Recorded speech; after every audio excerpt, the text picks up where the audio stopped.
the insiders, and man, are we excited to be here today. It's a party, baby!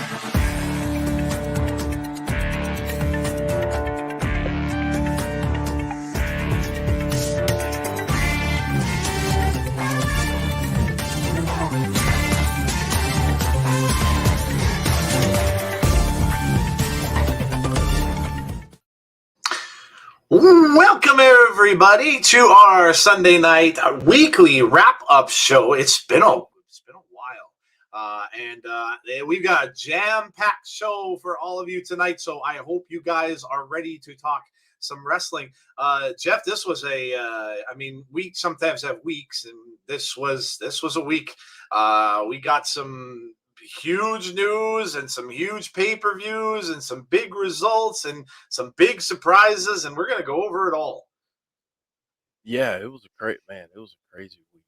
Lots of stuff going on, but hey, good to be back doing this. Yep. This is where, we got started, so it's good to always be able to do this show and have these conversations and all that good stuff. So yeah, I'm ready to chat about it all.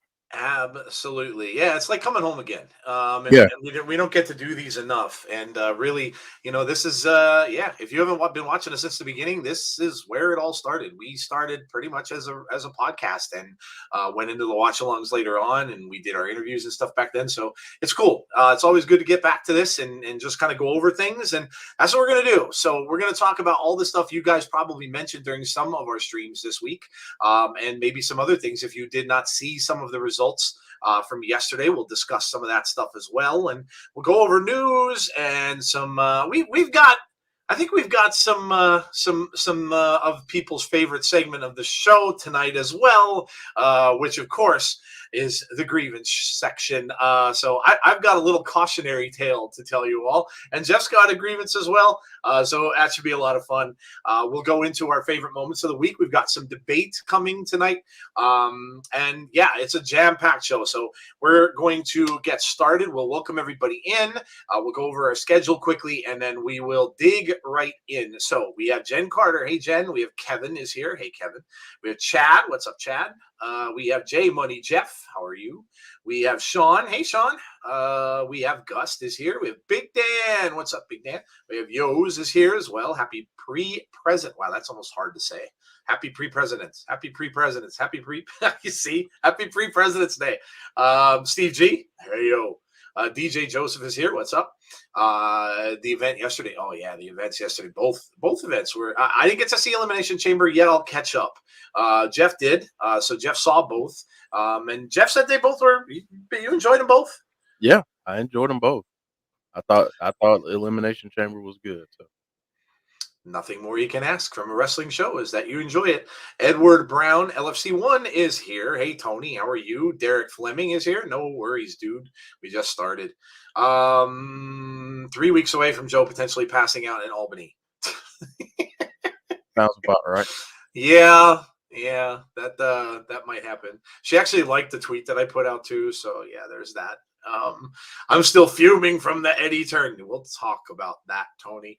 I'm pretty sure I'm going to call you Deuce now for the rest of eternity, says Sean to Jeff. Hey, Deanna, how are you? Eddie, hi, Eddie, how are you? Michael King, what's up, Michael? Chad said Jeff, at least Lita wasn't wearing granny panties at the chamber like she did at the Rumble. Sean Aker. Hey, Sean. Alicia's here. Alicia, how are you?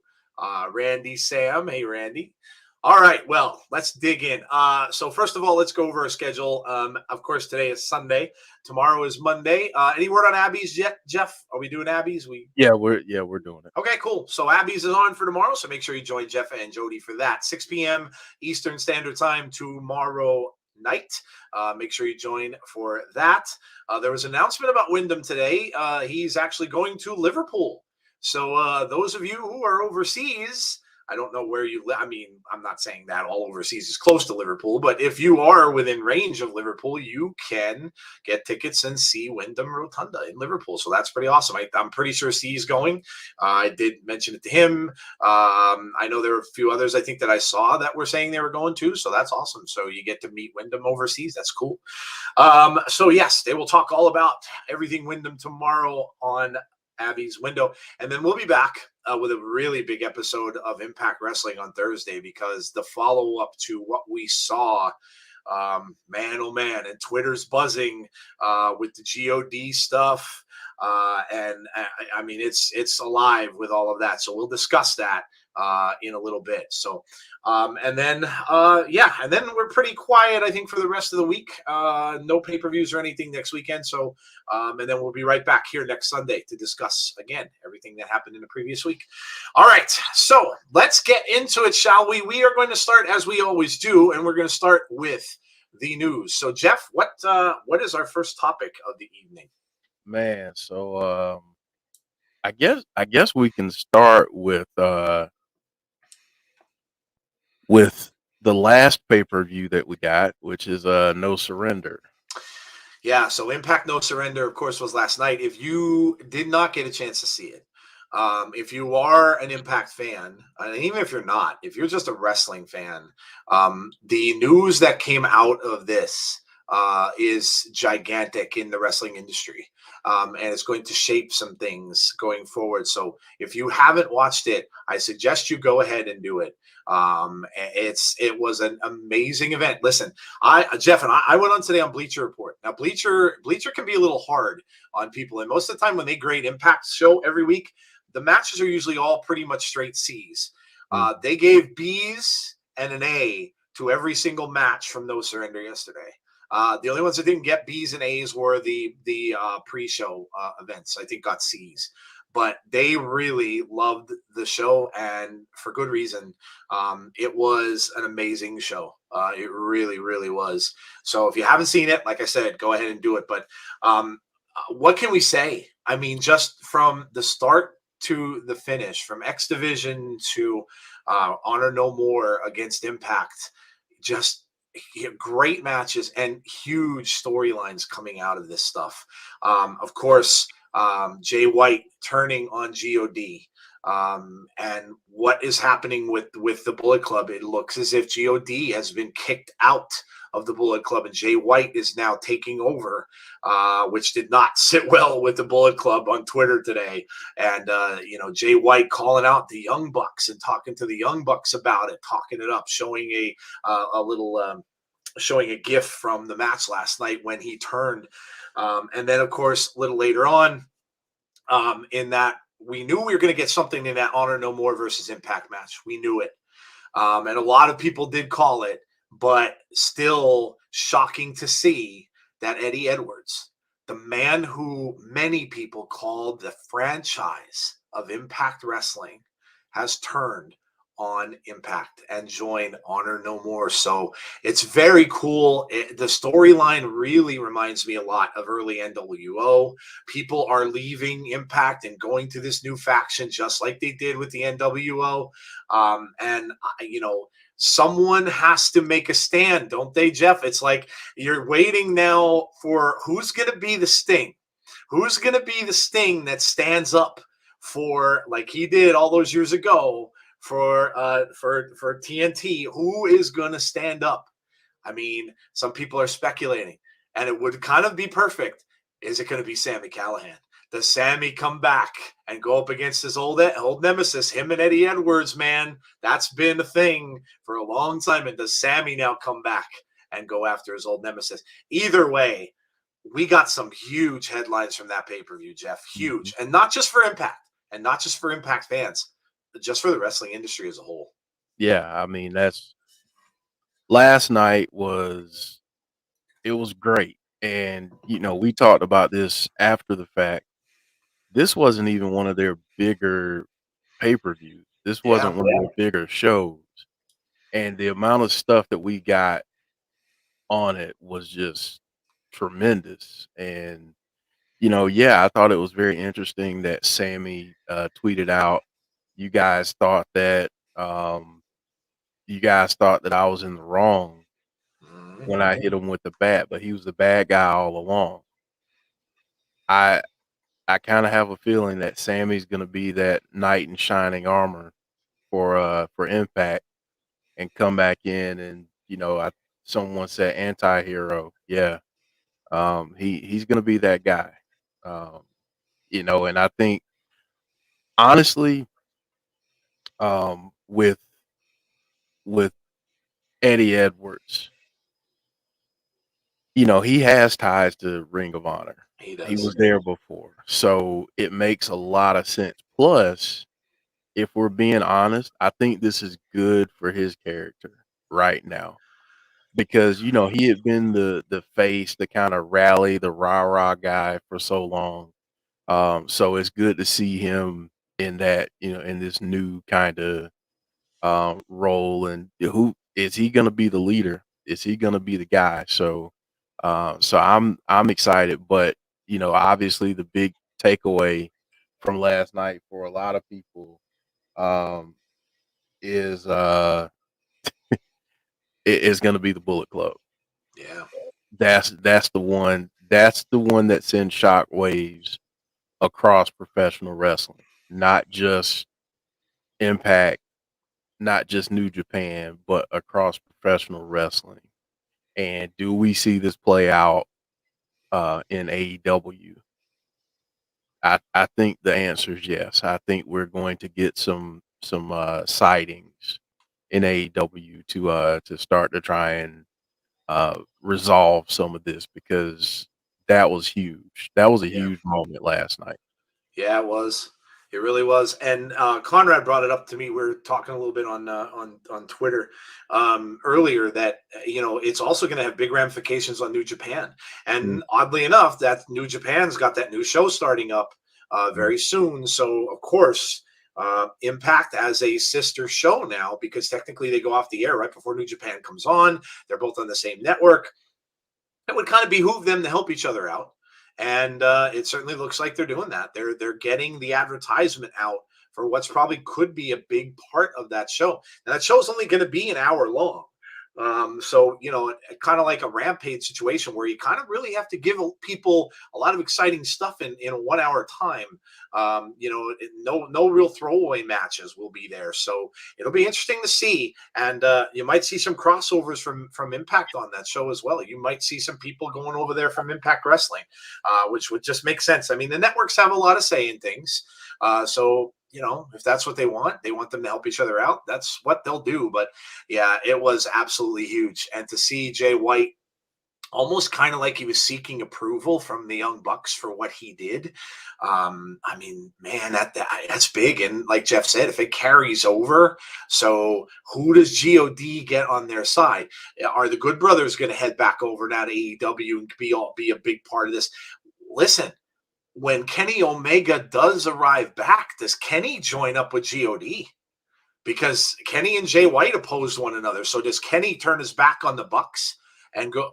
Yeah, it's got a lot of interesting storylines to it. And it's cool because, listen, regardless of what company you're a fan of, if it crosses over through through different companies, it's pretty cool. And they did this last year with Kenny. Kenny crossed over into Impact and crossed back over into AAA. And if that's going to happen, it's very cool because it's coming around the time of some of these companies' bigger pay-per-views. So pretty cool stuff. Pretty cool stuff.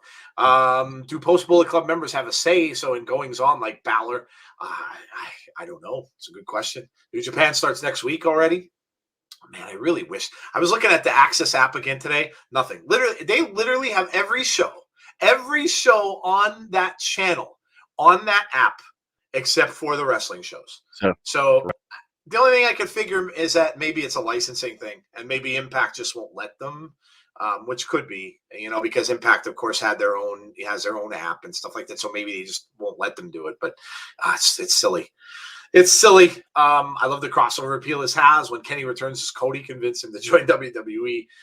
Imagine G.O.D get Finn Balor. Might scream the door is open more. Like I said, you don't know, but it's very cool. All right, moving on. What's next?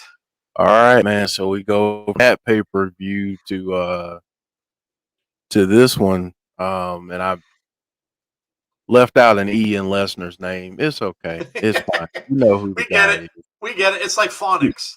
Yeah, Lisnar. Lisnar. right. That's fine. It's It's, all good. It's all good. it's fine. By the way, listen, so I have to bring back something that was a conversation that was taking place during the show last night because it was going on and on and on, and it was me bringing up a thing that Maria Kanellis said about Ring of Honor. I want to just clarify. So Maria did indeed say that stuff. Everybody was saying, well, no, it's not true. It's not true. It's not true. Well, she did say it at the time. I'm just letting you know. But to be fair, and don't ever say I don't apologize and look for things, I did see that it was announced that they are looking to start up a new show. So to all of those whom I may have offended by telling you something that Maria Kanellis did indeed say, I wasn't lying. I didn't make it up. But anyway, they are looking for it. So that's good news for Ring of Honor. They are looking to start up a new show after that pay-per-view that's coming up. So either she was misinformed or she just didn't know. It may have been one or the other. Or maybe they don't want to tell her. They might want to keep it a surprise. Who knows? But anyway, I wanted to get that out of the way because, I don't want anybody hating on me because of Ring of Honor. Bobby Lashley is legit hurt. Yeah, apparently he was hurt prior. That's the story. They knew he was hurt before, which is a little weird. And have him travel there and stuff like that with being hurt, that kind of sucks. That's a long flight. And then have him go out there and stand in the thing, and then they take him out of there. Yeah, a little weird. But yeah, no, unfortunately he is. Unfortunately he is. All right, so Elimination Chamber. Jeff, I'll let you start because I have not watched it yet. I saw the results, so I'll talk about the result part of it. But go ahead, you take it away since you did the watch along with Tazzy and Jody. Yeah, I mean, I thought it was a good show. I think at this point, and I have to be careful about how I'm gonna say this, but I'm gonna talk about it during my grievance anyway. Um, I think some people are just conditioned to hate WWE no matter what they do. No matter how good a show is, it's always going to be, well, they didn't do this or this result doesn't make sense or whatever the case may be. And that's fine. People can love what they love, hate what they want to hate, whatever. Is cool. But I thought, looking at it fairly, I thought it was a good show. Were there moments and things that, I probably would have changed and stayed away from? Yeah, I mean, for sure. But, I thought for the most part, aside from, the Madcap Moss, Matt, whatever, yeah, and Drew match, I could have done without that. Um, but I get it. It was storyline, storyline wise, I get it. So I thought overall it was good, and it just gets us further to that ultimate clash that we're gonna get at WrestleMania between Brock and Roman. And I thought it was good. I mean, I think it was the best pay-per-view we've seen in 2022? No. But do I think it was good? Yes. I thought it was very entertaining. And that's what when it comes to a wrestling show, one of the things that you always want is to be entertained. And I was entertained. So I thought overall it was a good show. There you go. And yeah, listen, we knew pretty much, I think everyone knew.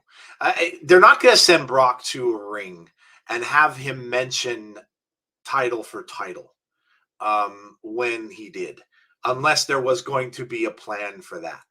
So you kind of knew. Now, the way they went around doing it was a little bit roundabout. They could have just had Brock hold the title, sure, but at that point, you're nitpicking.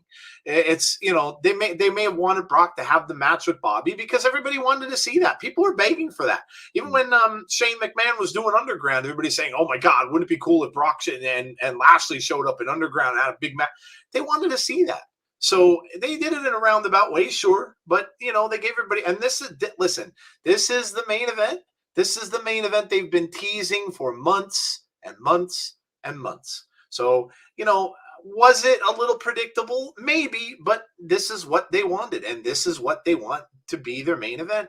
I did see Brock bust out of his chamber.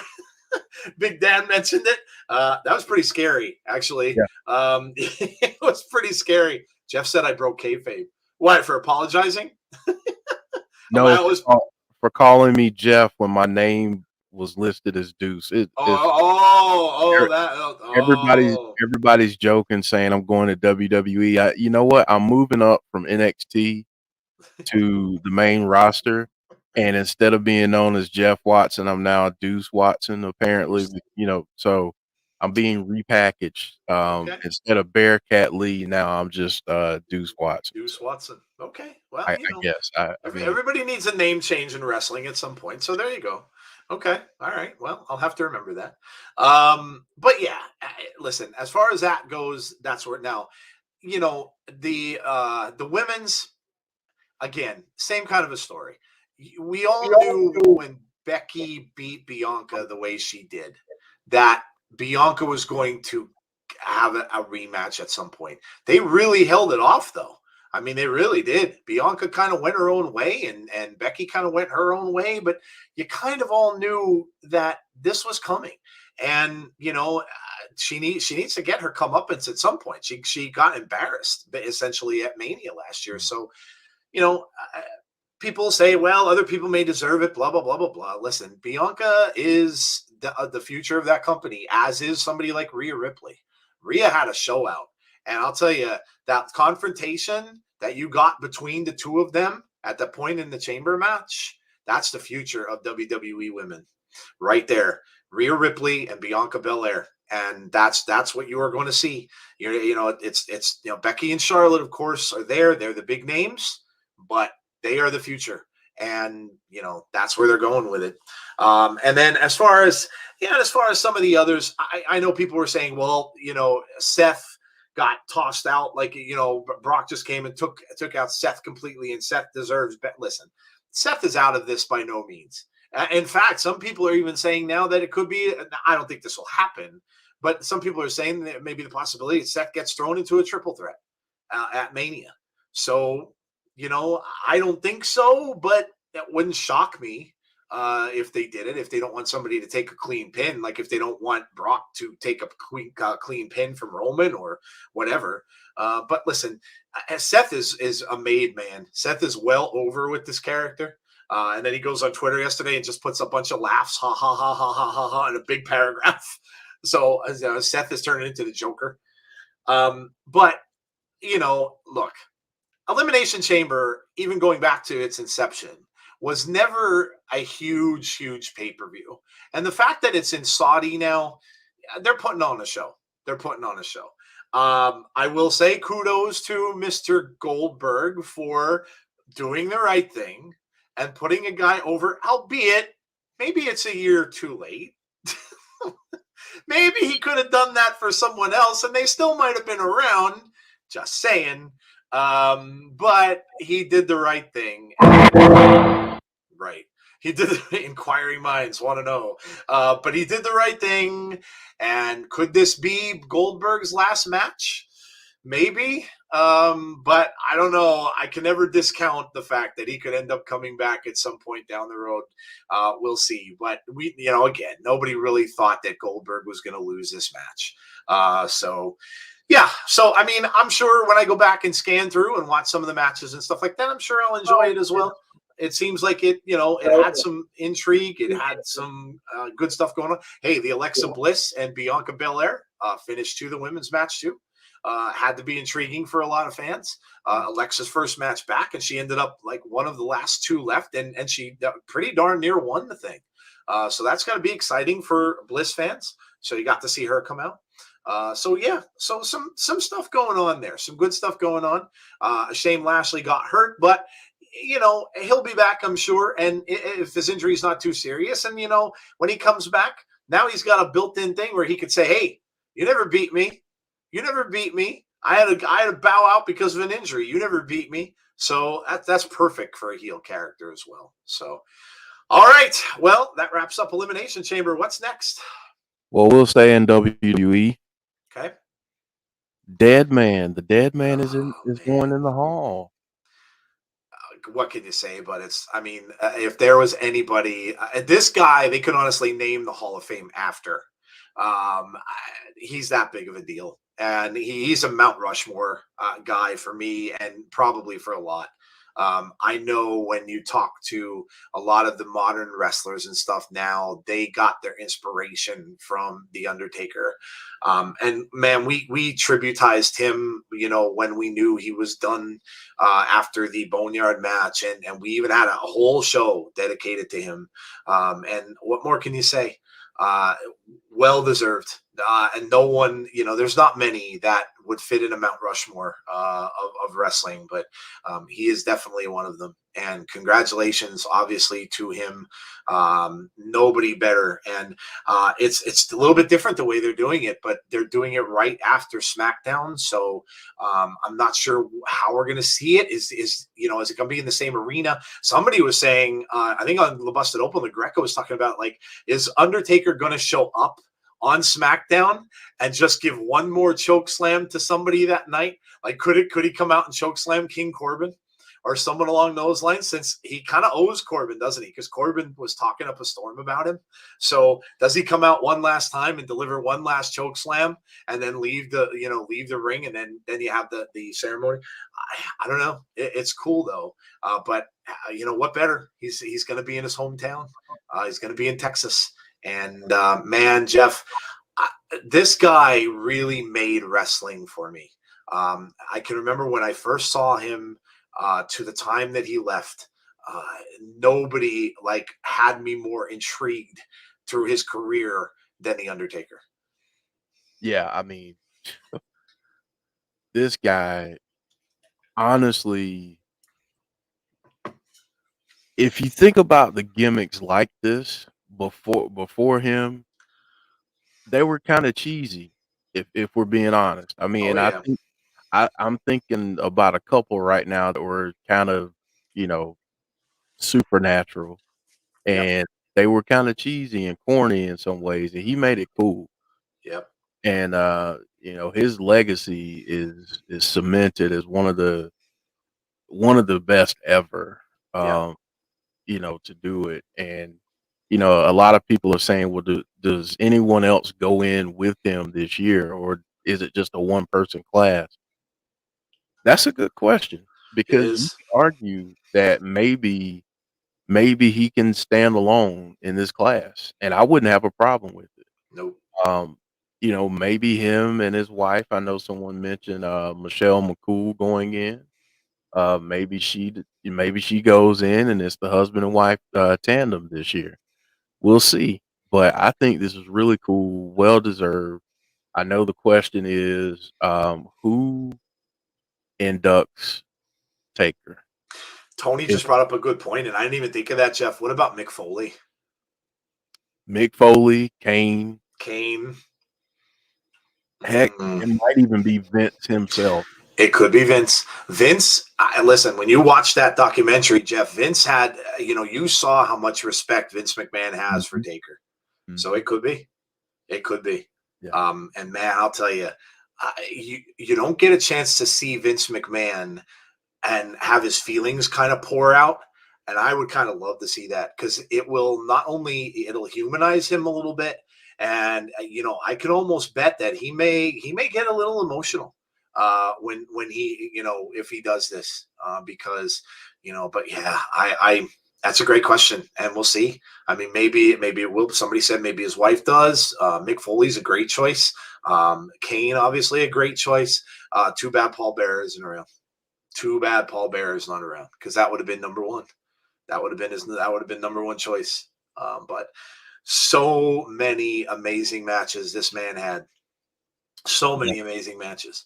And again, I can go back to remember the first time I saw him, and it took my breath away.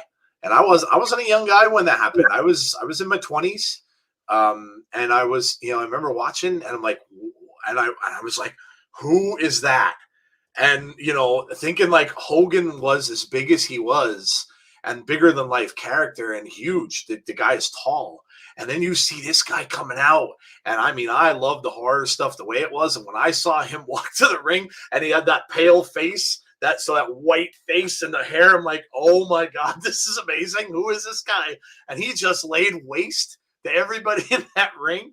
I'm like, oh, this is phenomenal. And that right there grabbed me. And I never stopped watching. When he was on TV, I had to watch. It was must-see TV from that point on. And the pay-per-views over and over and over and over. What could you say? Yeah. What could you say? Wrestling wouldn't be wrestling, Jeff, without him. No way. Yeah. No way. I just remember him as Mean Mark. Mean Mark Calloway. From back in the WCW days, and Dan Spivey and the Skyscrapers, and Unbelievable. What great memories. I love the scene of Undertaker saying, where to Stephanie? I would let the Undertaker go in solo. That's, you know what, Jason, the more I think about that, now Jeff mentioned that, the more I think they probably should. And because not just for the reverence of him, because I know Undertaker he'd be fine with having a class. He wouldn't care. But I think the others in the class would be overshadowed. I really think they would be. So I don't know if it's fair for the other people to be in there, unless they did some more women. Then okay, then I'm, because obviously, men and women are separated there a little bit, but I don't know that I want a class with him, because he may just overshadow them. And so, yeah, you know what? It might be a good idea. Just have it be that one. Just have it be that one induction. Let him talk. Let him talk for an hour or however long the heck he wants to talk. And maybe they could do it almost like a "This Is Your Life" kind of a thing, and just have different people come down. Yeah. Maybe have Mick Foley come down. Maybe have Kane come down. Maybe have everybody come down. You know what I mean? Like, do something like that. Have Vince induct him, and then just have other people come down. That'd be awesome. That'd be awesome. I'd be cool with that too. Usually WWE Hall of Fame is the day before, but it sounds like Taker would be inducted after SmackDown. Does that mean that SmackDown is the day before Mania this year? Well, yeah, because Mania is Saturday, Sunday, so SmackDown will be Friday. Yeah, and SmackDown's going to be taking place. Wow, I mean, what? Do you imagine the tickets for SmackDown? Dude, you think a ticket to Mania is hard to get? You see, you're paying tickets for that SmackDown show. Oh, the tickets probably just went up like a few $1,000s. Sure. Man, all love, man. All love to this guy. He is, I was a big Hulk Hogan fan, and then I was a big Undertaker fan. And what Undertaker did with the horror element, the character's right up my alley. I just loved it. Mark's first manager was Teddy Long in WCW, and $1 Million Man was. Oh yeah, I remember $1 Million Man bringing him in. Sean, I said I watched it. I watched that live, so I absolutely remember that. Absolutely. Sid Vicious making an appearance. Oh geez, I don't know if Sid Vicious will make an appearance. Give him what he didn't get at Survivor Series 2020. The whole roster surrounds the ring, and that would be awesome too. Yeah, why not? The roster would probably love it. Yeah. Are they inducting him SmackDown before WrestleMania? They said nope. The SmackDown before. So it's that Friday night is when they're going to do it. So probably that they have SmackDown, and then they're going to do it after. So yeah, that's awesome. Awesome. All right, moving on. What's next?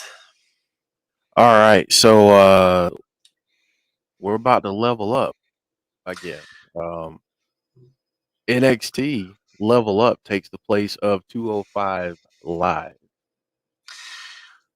What do you guys think of this? Do you think this is a good idea? I mean, look, 205 Live wasn't, other than if you were at a live show, you didn't really see much of it anyway. They never really publicized it. They sent out some tweets and stuff about it to try to get some attention to it, but I don't think this is a bad idea, because you have now you've got NXT kind of split into its own thing. It's really now become the true development league, truly the minor leagues, if you will, of how they want. This is apparently what Vince's vision of this was. So now you've got this Level Up show, which is going to be, maybe people like they're signing, they're bringing in, but they're not necessarily ready for primetime TV. And they just need a little more work. Maybe we heard, if they sign someone like Roxy, maybe this would be the place where we might see Roxy come in and start. Although Roxy is really good, Yeah. but this could be. It's probably going to be something like that. And all it's going to really do is give some people a little more TV time. But yeah, I could see, are they stretching it too thin? Is the NXT brand, getting stretched a bit thin? I don't know. Look, what is it? Is it an hour show? I want to say it's going to be less than that. It might be an hour, but I know this first one was maybe like 30 something minutes. Yeah. So, I mean, if it's a half an hour, what's the big deal? How many matches are you going to see? 3, 2 at the most? Yeah. Maybe get them a little practice at promos. Maybe do some promos in between. Get them a little promo practice. That never hurts. So I don't know. I think it's. Listen. I think that the rumors about this stuff are true. I think that this is Vince's vision of what NXT was supposed to be. Not necessarily Triple H's vision of it, which was the black and gold. I think this is more Vince, and I think this is what he wants. And hey, why not? All it is a transition from 205, and all it's going to be too is, instead of the fans at live events necessarily getting people that were on the main roster that weren't getting airtime on TV. Like sometimes you'd see Jeff Hardy in a match here. Sometimes you'd see Ricochet in a match here. Instead of that, now they're going to get some exposure to maybe some new people who they wouldn't necessarily have seen before. So as a live fan, it's okay. Hey, it's always cool to see somebody new. You might find out that you might have somebody you might keep your eye on, you might like. And if you do, I'm betting they're banking on the fact and hoping that you're going to watch the show when they end up going to NXT, because you can follow them from there. So I don't think it's a bad thing. I don't think it's a bad thing. It is what it is. But yeah, I don't think it's a bad thing, especially being that short of a show, Jeff. Yeah, I don't think it's bad, and I would. The thing with this is you can really use this show as a way to develop your folks that aren't ready for NXT TV yet. Yep. And that's what this really should be used as. Um, and if it is a half hour, cool. Um, that's good because you don't need any more. You already have enough shows. Mm-hmm. You got a show that's 3 hours already. Lord knows that needs to be trimmed down if it could be. Yeah, I agree. So why not? Why not give these folks an opportunity? And the thing from the business side of it is you're going to be signing these people. They're doing performance center stuff. They're doing these open tryouts in different places. Uh, this is like where you can take the greenest of the green talent that you have and get them used to TV, because it's different. It's different than being at a live show. If you're used to going to an indie show or that kind of thing, it's different than going to, you know, than being at a TV taping or being on live TV. You have to know where the hard cam is so you can give a reaction to the hard cam. You have to, your producers. This is another spot for producers. If you're bringing in new producers, someone like a PD Williams or someone like that, why not give them an opportunity to produce a show, produce a match on this show, so you can say, okay, here's some constructive criticism on how I would do this on a Raw or a SmackDown or even at a pay-per-view. So I mean, there are pluses and minuses to it. Got to shout out Quinn McKay, aka Kelly Kincaid, who is her name on there now, coming over from Ring of Honor. She's on Level Up, so I'm really really excited to see her. Um, I know a lot of people are saying, well, is she going to get an opportunity to wrestle? That's all up to if she wants to. Yeah. I mean, if she wants to wrestle, maybe they talk about that, but maybe this is the lane that she wants to stay in. Maybe she wants to do this kind of stuff as opposed to wrestle. So, but I'm glad to see her over there and doing what she's doing. Yeah. Yeah, and listen, who was it that said? Let me see. Jackson says, "What's up, guys?" And even Quinn McKay, Ring of Honor, is on that show. Possibly we see some. Yeah, I mean, maybe you'll see some people that are on Dark. People that aren't necessarily signed to AEW yet. I mean, look, we've seen Rohit on Dark. Maybe he could come over and show. Hey, if you can go to different places and showcase your talents, especially on a show that happens before a WWE event, why not? Why not? I think Conrad asked, "Do we see NXT on in a year? Does it stay on TV?" I think so. Here's what my idea is with NXT. Again, I think this is Vince's initial vision of what he wanted this to be. But what I think you're going to see here a little bit is I think you're going to maybe start to see like Dolph Ziggler. I think you're going to see things like Dolph, like with maybe some other athletes who don't necessarily have a big spotlight on them on the main roster. Let's say a Cesaro, somebody like him that can go down there and really can be almost a trainer for some of these guys.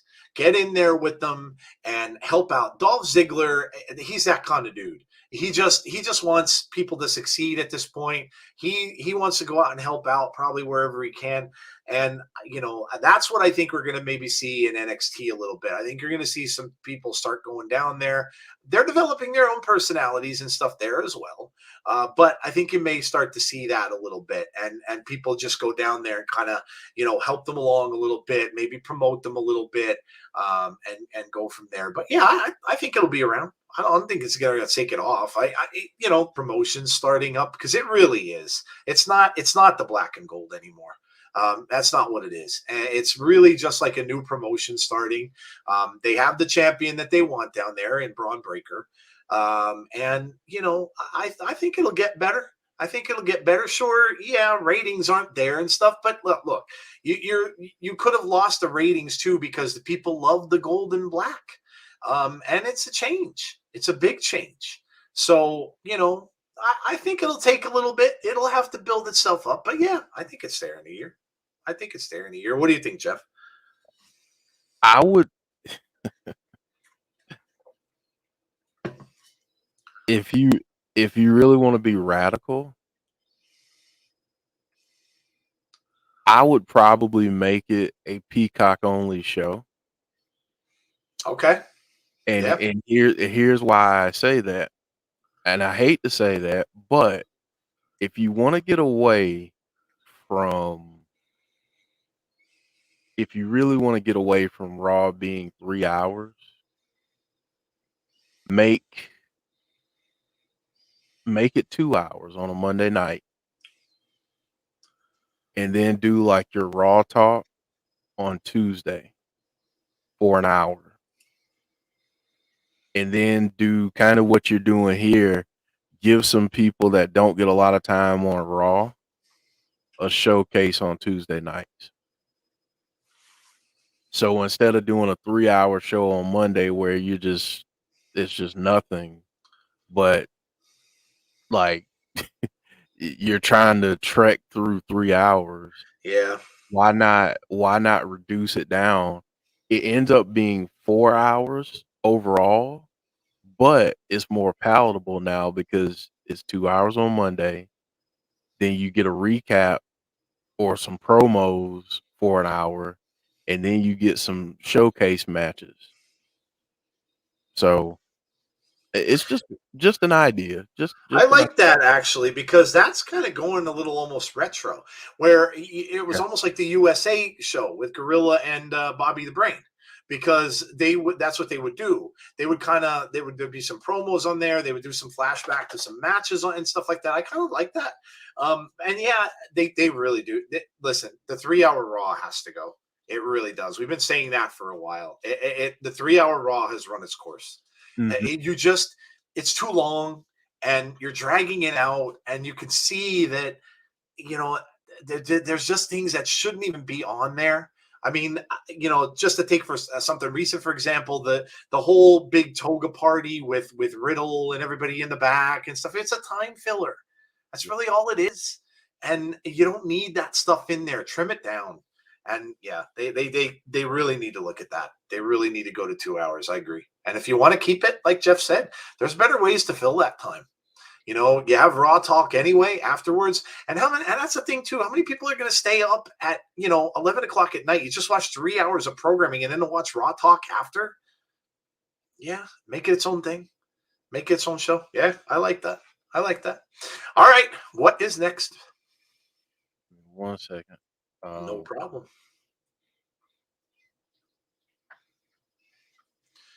I was answering Steve G. Okay. All good. But just to wrap that up, I mean, I actually like the presentation. I like the presentation of the new NXT, what they're doing. I really enjoy it. I would just, I mean, I would appeal to that streaming audience. That's what I would do. Yeah. Next up, man, Josh Alexander looks like he's a legitimate free agent at this point. Yeah, it does. He tweeted out something again today, talking about free agency, and a lot of people were thinking he was going to show up last night. I really didn't, because, well, I can kind of let you all, I guess, in on this. So we were trying to get Josh back on the show. We have had Josh and Jade on before, and I reached out to him just not that long ago, and he was kind enough to answer back. Look, when things are going on, probably not the greatest time for him right now, and he was nice enough to answer back. He didn't have to; he could have ignored it, but he did. You could tell that he's got things going on. He made it clear that his visa expired, which sucks. That is not an easy thing to go through. A lot of times that's a lot of red tape and paperwork that they have to do. He lives in Canada. So for him to get back into the States now, I read up on it. It's like a 3 to 5 week period that they have to do.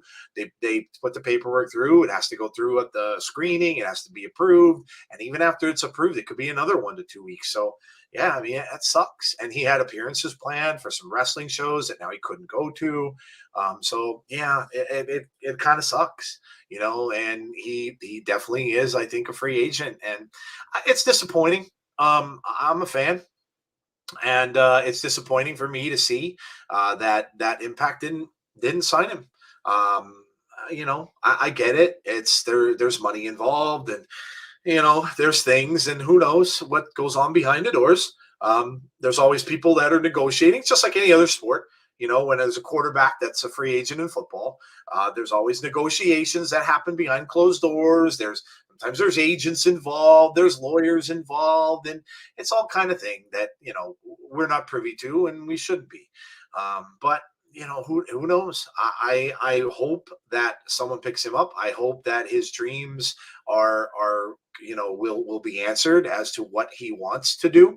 But yeah, I mean, the talent that he has is apparent. He was Impact's Wrestler of the Year, which makes it a little more crazy to me that they didn't pick him back up. They had a built-in feud with him and Moose that could have happened.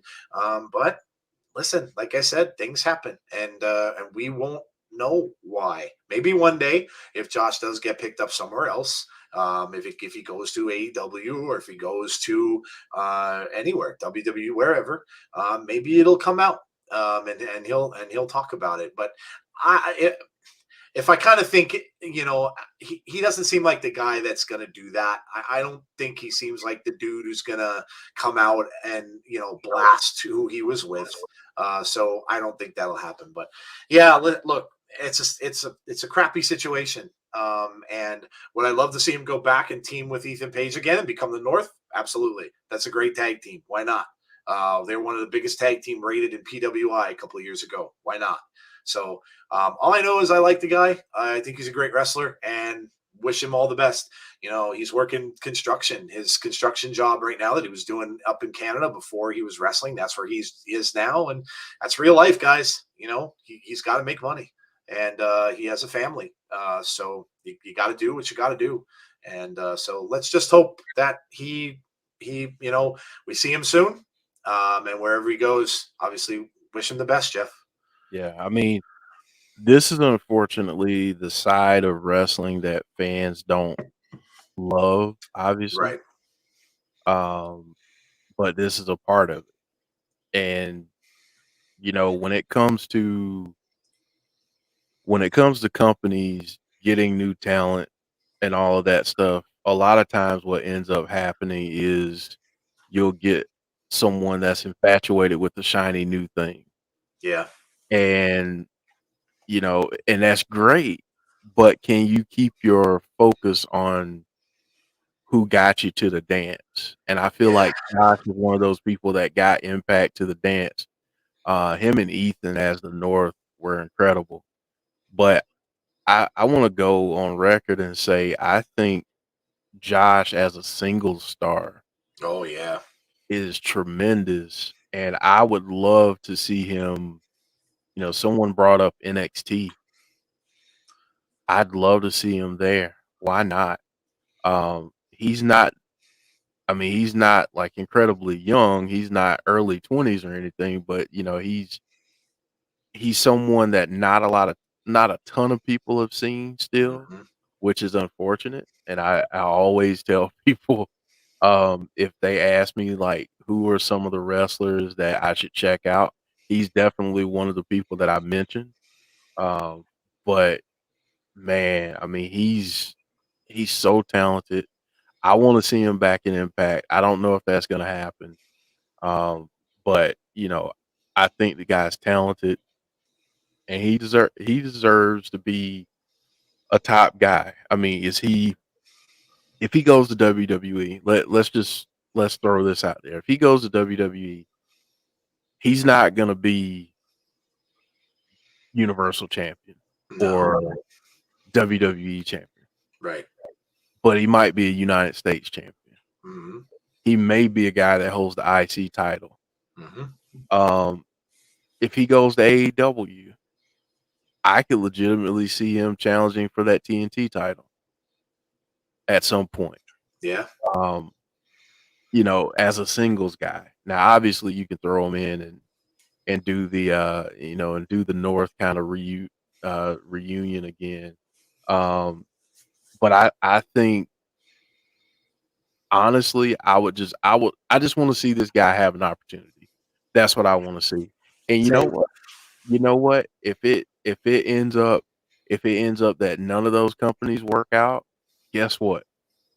He can go around the country and do the indie thing and Yep. still be one of the hottest people in the business. So definitely wish him well. Definitely want to see him succeed, and hopefully all this stuff gets sorted out soon. Hey, look, there's up and coming things going on too. I can totally see him joining EC3 Titan and in Control Your Narrative. Hmm. Why not? It seems like he's got the look for that, and he could certainly join them in whatever it is that they're doing as well. MLW.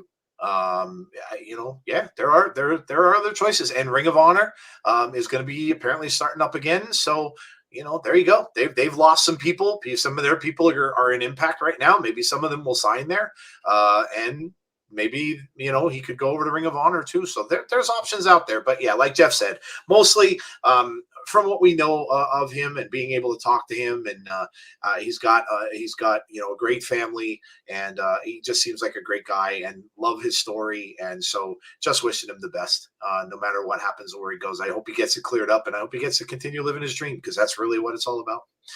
All right, man, what's next? All right, man. Last in the news. Oh my. What's next, Cody? Because wow. This was a bombshell in epic proportions. This hit early in the week, and good lord, oh my gosh, like, had everybody coming out of the woodwork on the socials. You had, well, first you had, Cody came out and said his goodbyes and his thank yous, and then of course Brandy did the same, and then you had Tony Khan do his, but oddly enough, not from his personal account, just from the AEW account, nothing from the personal account, which I thought was a little weird. And then everybody came out. Then you saw Dustin come out And Dustin comes out saying that, I'm still staying though. I found that a little weird too. Like, I'm staying. And then later on in the week, Dustin comes back out and saying, I'm with AEW, and gets the whole hashtag I'm with AEW thing going. And like, oh my God, like what it's crazy. Like, I mean, is it, I don't know. I guess, did they think a lot of their fans were going to turn on them? Because listen, I don't think losing one wrestler is enough to turn on a company. If you're that big of a fan of a company, yes, maybe you're a huge Cody fan too, and that's cool. But I don't know that it's going to cause you to necessarily turn on a company just because one guy goes. It's a big loss. Let's hey, let's just come out and say it. He was a founding father of the company. I mean, it's a big loss, and it's really the first loss that was publicized. Obviously, Big Swole left there, and there's been others, and there will be more. The fact of the matter is, guys, like Jeff says a lot, this is a business. And no matter who you are, how much money you have, you can't keep everyone. You just can't. Sometimes someone's going to want something different. And apparently Cody, the rumors are all flying. We haven't heard from him yet. The dirt sheets are saying, he didn't like the storyline. He wanted to be involved in title shots. He wanted to be front and center. He wanted more money. You know what that'll tell me? Nobody knows. Nobody knows. And you won't know until he comes out and says something. And he may not. He may never say it. Wherever he ends up, he might not say it. It's nobody's business. And he may not say. I had a theory thinking maybe he followed Brandy. I thought maybe, listen, Brandy was the head of the AEW heels thing that was going on. If you haven't heard of that, it's kind of, a women's thing for AEW. AEW heels spelled Heels, and they had a heel shoe as their logo. But maybe Brandy, I don't know. Maybe Brandy, there's something there. Maybe Brandy didn't like going on. And, Cody maybe followed his wife. We don't really know. In either case, what's next? Well, I mean, I can't, as much as I would love it, I can't see him going to Impact. I can't see him going to Ring of Honor. I think it's pretty clear that Vince isn't going to let this opportunity go by. When you could nab a founding father of your enemy's company, you're going to go out and get him. And he has history with Vince. The family has history with Vince. I don't think it's going to be too much to think that Vince is going to start talks and that he might get him right into some sort of big feud or somewhere along the line. People are already making fantasy booking. Cody versus Seth at WrestleMania. Cody versus Drew at WrestleMania. They're fantasy booking Cody already like crazy. Will he be at WrestleMania if he gets signed? Why not? Why not? But I can't really see him going anywhere else but WWE. I don't think Vince can let that go. I think it's just too good. And does Cody come in and start bashing AEW? Maybe. Hell, AEW's done it. I mean, you have MJF do it. You have CM Punk do it. You had, there's a lot of people who do it on a weekly basis there. So you think he might want him to say a few words? Sure. Did he leave because of a contract issue? Nobody knows, Mark. Again, nothing concrete has come out from his mouth. It's all speculation until he comes out and says it. And he may never. So Terry says, yes, some AEW guys will go to WWE and WWE will continue going to AEW. Movement in wrestling has always happened. Acting like it's the end of the world or a humongous deal is disingenuous as hell. It's not a work, Steve. No, definitely. I can tell you that for 100% sure. It's not a work. They're not going to go through all of what they did, put out their thank you letters on social media and all that kind of, no. This was This was national news. This was on ESPN. This was in Sports Illustrated. This was everywhere. They're not going to do that and then come out and say, oops, no, we lied. That'd be a big embarrassment for a lot of major publications. That's not going to happen. So, no, it's not a work. It's absolutely not a work. Jeff, what do you think? I don't know. For me, I think it has to be WWE. If you had asked me 6 months ago, would this even be a Oh, my discussion? God. I would have said no. Yeah. Um, I get where people are coming from when they say, "Is this a work?" Because if, and I'm not saying that I think it is, but I get where they're coming from because if you think about it, this guy, he bet on himself.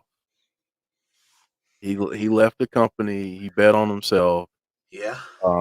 Started something new, and let's let's be real. His contributions to AEW and getting that off the ground and doing what he did, Yeah. some of the matches that he had, some of the things that he's done to put that company on the map. You can hate him, you can love him, whatever, but you have to respect what he did for AEW. Yeah. That's number one. I think for me, it's really eye opening. Um, that I mean, I think it's eye opening that people, as soon as it was announced that maybe he's going to WWE or he's been in talks with them, people just were like, "Oh, he never did anything for AEW anyway." Okay, what? Like you can hate him all you want to, you can feel however you want to feel. And listen, he's not everybody's cup of tea. I get that, but what he did, was tremendous. Yes, this is going to happen. Um, we're going to get movement in wrestling. Um, you're gonna get people that are currently signed to an AEW deal that won't be able to have television time because of new signings, and that's gonna happen. It's the business of it. Um, but I mean, for me, I'm not. I'm more of a wait and see, like what happens here. Um, I think I honestly think that um, I honestly believe that with this, everything in the next 2 weeks is gonna tell the story. If he shows up on Raw tomorrow night, then obviously we have our answer. Yeah. But I think the next 2 weeks tell the story. The last thing I'm gonna say, which is very interesting, is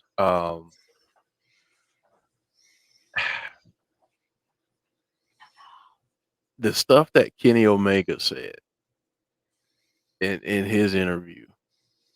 And Joe, I don't know if you had an opportunity to I see, didn't. Nope. but he was basically talking about how near the end it was kind of like Kenny was doing his thing, all the EVPs were doing their thing separately, Mm. and don't shoot the messenger, folks. I'm just telling you what I feel, given my background. Um, but I truly believe that it felt that way at times on TV. It felt disjointed in some ways. You could kind of tell like it was the classic thing of who's on first. Certain things just didn't make sense, or certain things just weren't as cohesive. And I think that's a result of people kind of doing their own thing. So, we'll see what happens. Does he end back up in WWE? I don't know. Could he be like the brainchild, the brain trust behind the revamping of Ring of Honor? Who knows? That could be the case too. Um, all I know is that he did a lot for AEW, and instead of being pissed off at him for possibly going back to WWE, who is the arch nemesis in some people's eyes, Uh, I say appreciate what he did and be thankful and respect the fact that he gave another option. He was one of the integral parts of giving another option when it comes to wrestling. So that's all I have to say. Yeah. Yeah.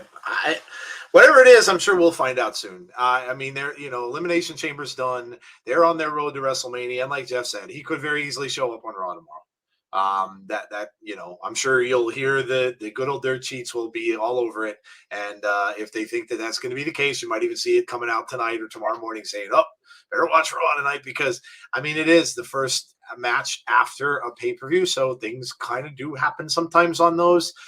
Where the storylines are going to get set up for Mania. I'm sure you'll see clashes between Becky and you'll see probably a promo with Becky and Bianca tomorrow. And so they're on the road now. This is it. And if they're going to bring him and they're going to have him for Mania, it's going to have to happen soon. The whole thing about it is, would he be on Raw or would he be on SmackDown? The rumors were that they want him on Raw, which would make sense because it'll get a little bit more eyes on that instead of SmackDown, who they already have a lot of stars on already. So, all right, I think that's it for the for the news. That's it for the news, and you know what's next. Everybody's favorite. Everybody's favorite section of the show is coming up next. Yes, we all know what time it is. So let's hear the promo. All right, let's do it. The airing of grievances. I got a lot of problems with you people. Now you're going to hear about it. I love that, man. I absolutely love that. Oh, gosh. Festivus. Hold on 1 second, bro. I'll be right back. Okay.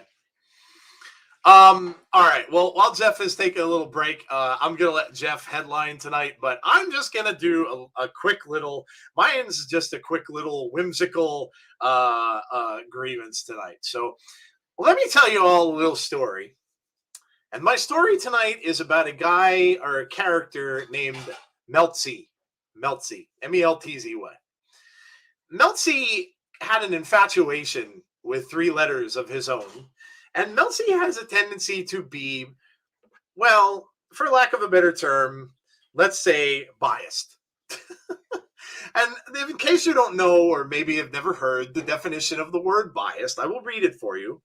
It is unfairly prejudiced for or against someone or something. So, yes, Meltzy is a little biased. And every year around this time, Meltzy decides to put out what he calls his awards.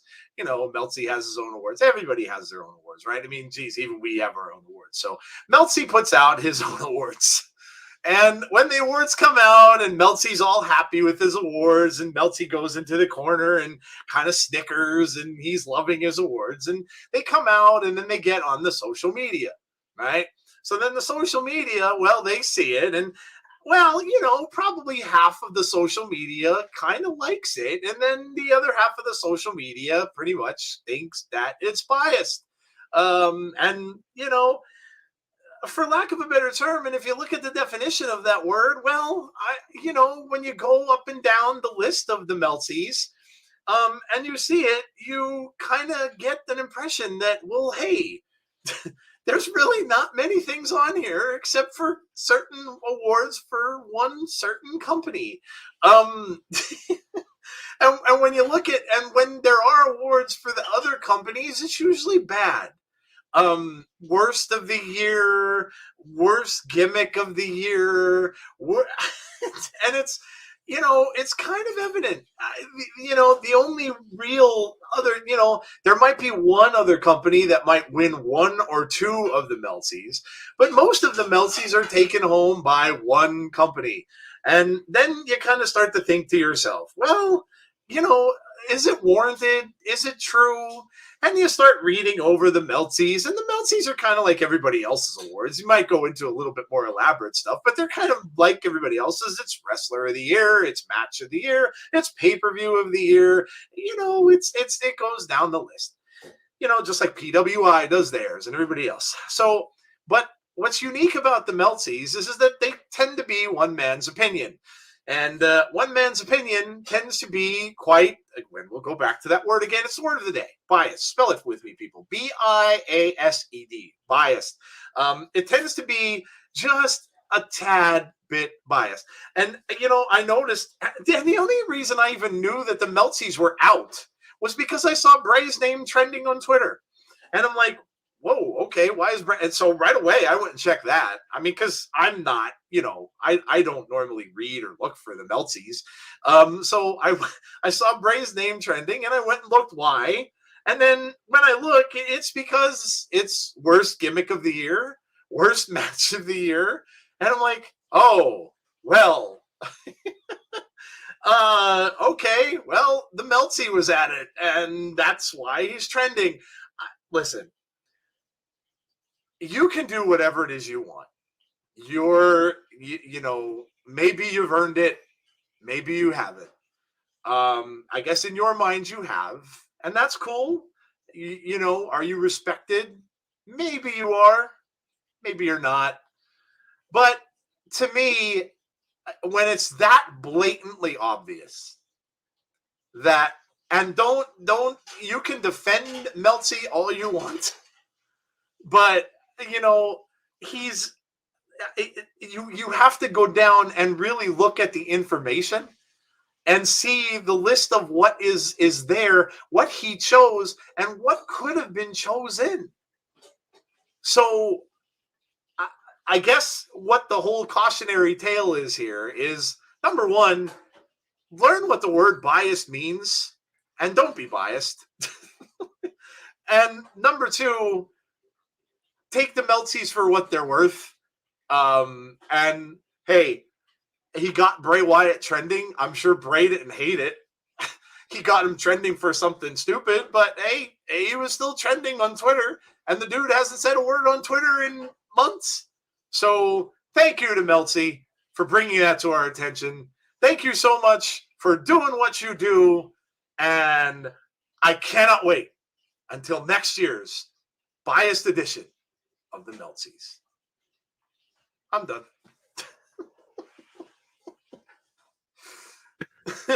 Oh man, you know what? I have to find the graphic so we can. I have to find the thing so we can put words up, spell the words as we go, like Sesame Street or something. I got to do that for next time. I want a mascot for a Meltzy. I know. I need a Meltzy mascot. I was thinking like a little Jack Frost kind of a character that maybe looks like him, and just have the ice just melting down like his body or dripping up. But whatever it is, I need a Meltzy mascot. I need a Meltzy mascot. So anyway, I'm done. It's Jeff's turn. Oh man. I'm glad that you. I feel like I need to be. I got to get serious. I think because Go right ahead. I don't know how many people saw my post on Twitter a couple weeks ago. But I'll say this: whenever you do stuff like we do, you're a content creator. You're a writer or whatever it is. You put yourself out there, um, and you basically make yourself available for praise or criticism.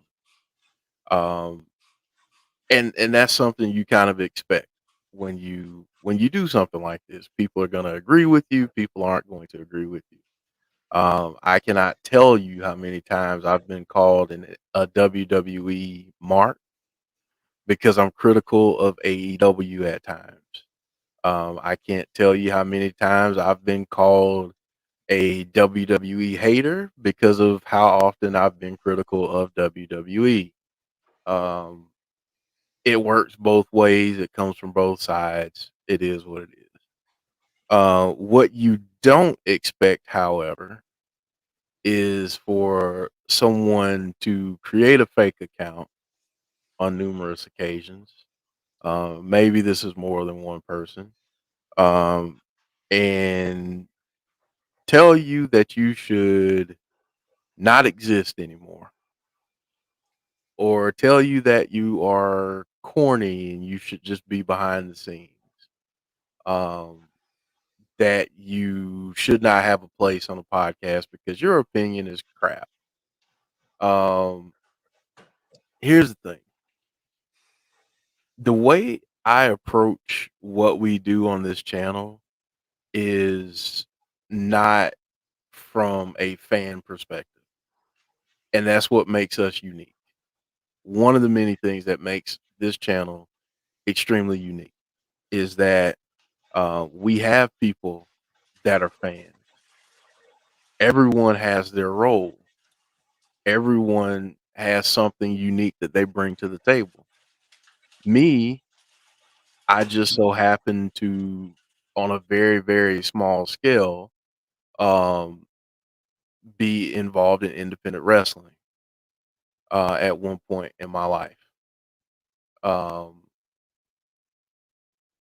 and I learned the business side of things from some veterans that had been in the business for years.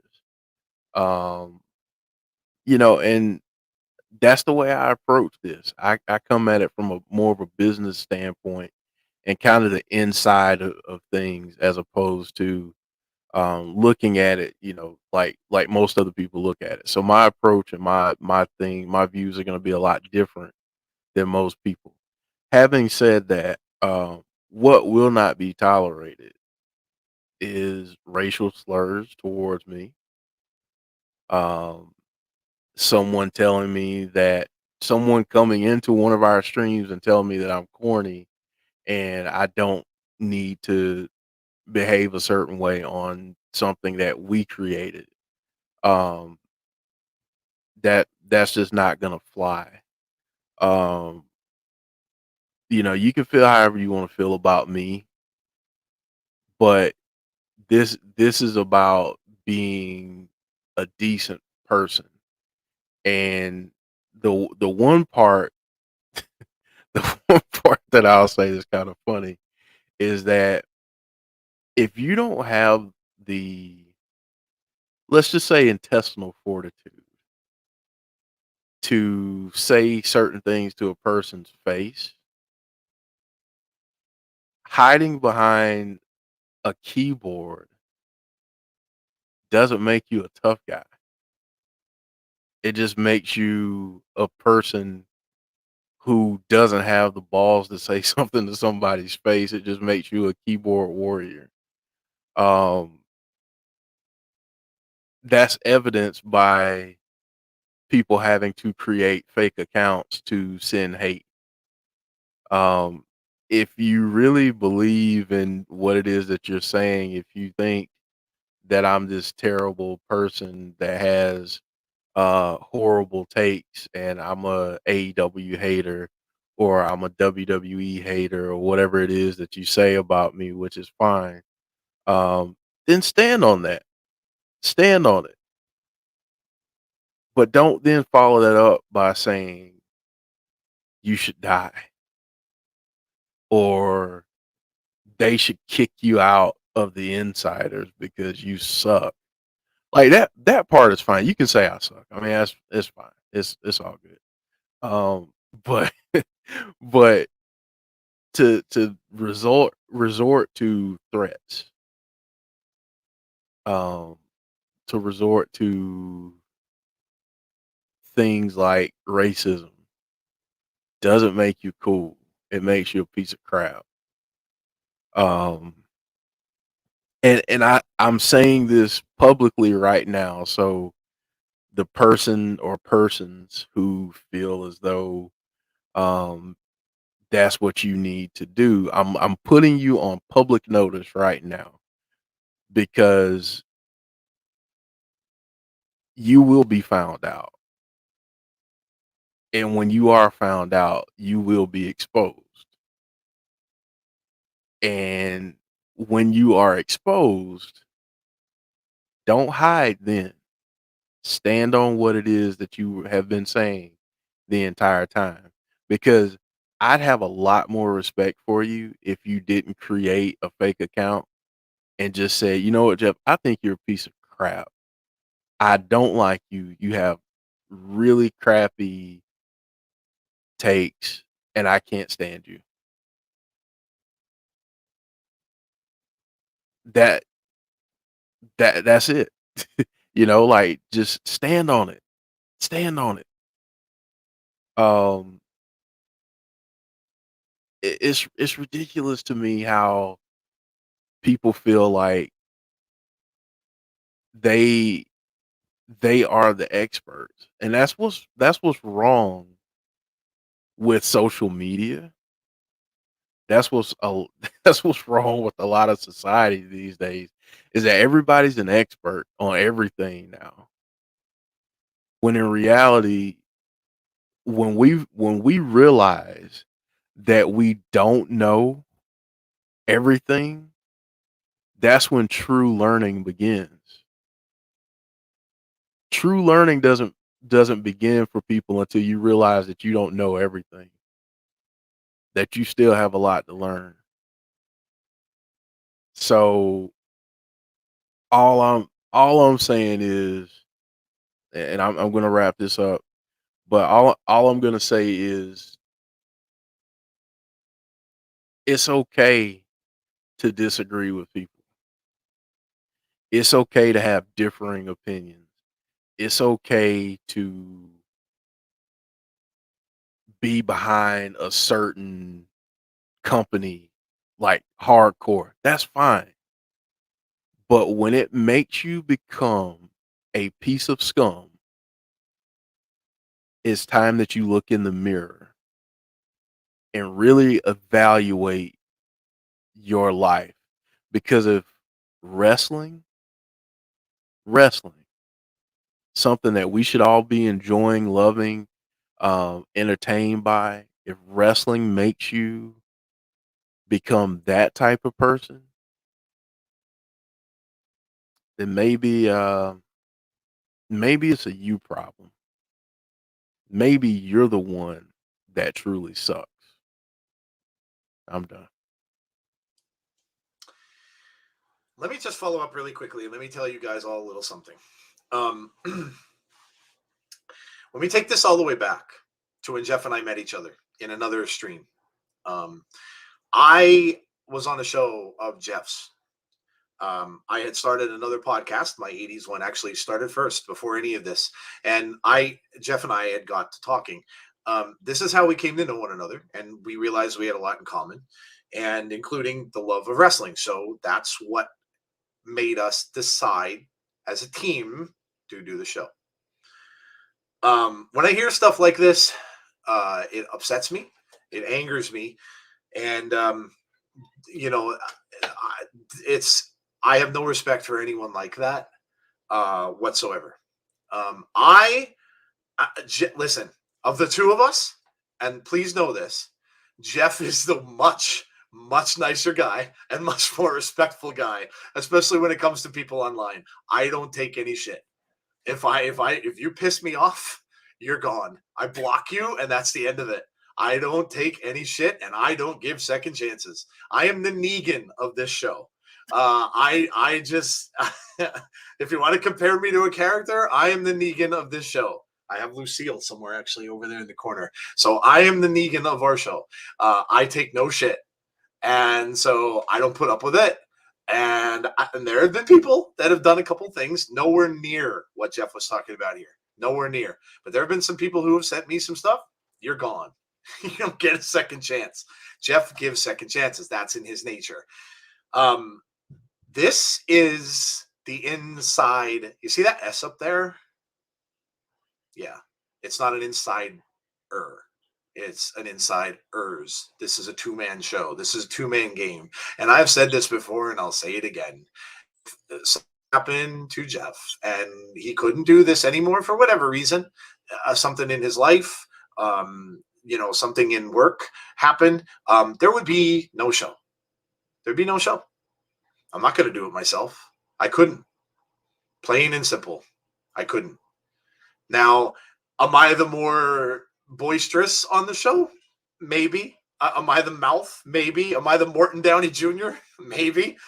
But that doesn't mean that it's any less for what Jeff does. Jeff does so much for this show. You guys you can't even begin to know. I don't do any of the graphics. I don't do any of the YouTube stuff. I don't do any of the stuff behind the scenes. None of it. Jeff does it all. So I can't express how much of this show is Jeff's show. Probably way more so than me. And so remember that and just know that that's how it is. And like Jeff said, to any of those people that say things like that, you can go straight to hell, because get away from your keyboard, go get a life, and start to realize that, you're a piece of garbage, and that's it.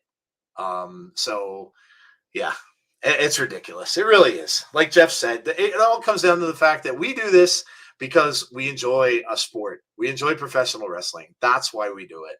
And for the fact that it has people coming out and spewing garbage like that just goes to tell me that, man, they've got a hell of a bad, lonely little world that they live in and a lonely little life that they live in. So kudos to you.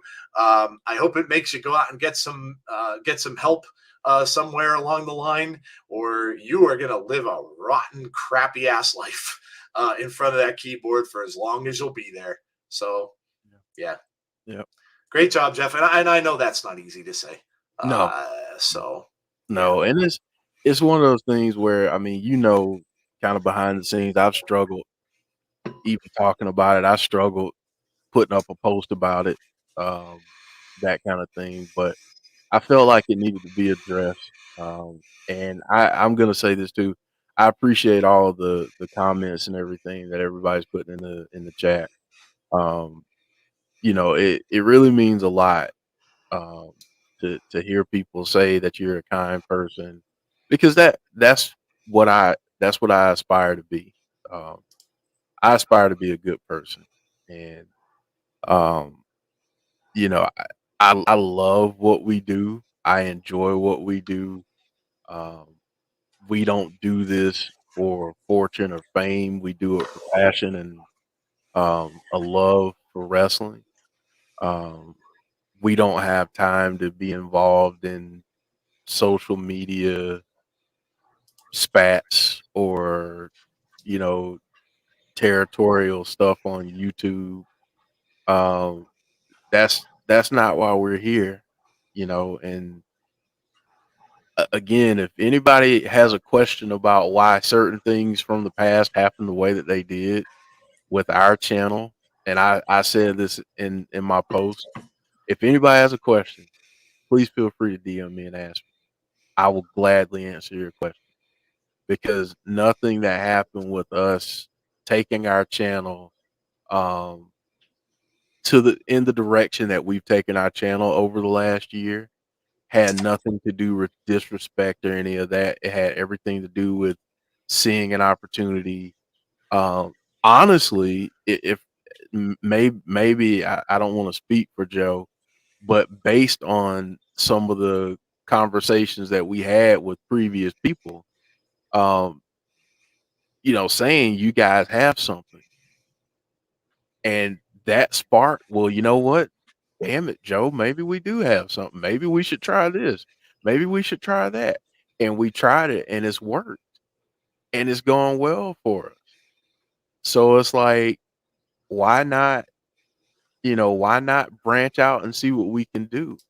And at the end of the day, when people are creators, you want to stand on your own 2 feet, and you want to be able to do something that you can say at the end of the day, we did this because we got to this point. We hit the bumps in the road. We went through the peaks and the valleys, and we came out on the other side. That's why we did it.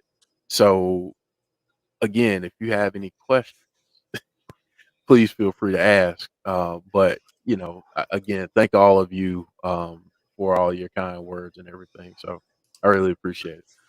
Yeah, and Jeff's 100% right. Look, we listen. Those of you who have been following us since the start know where we came from. Mm-hmm.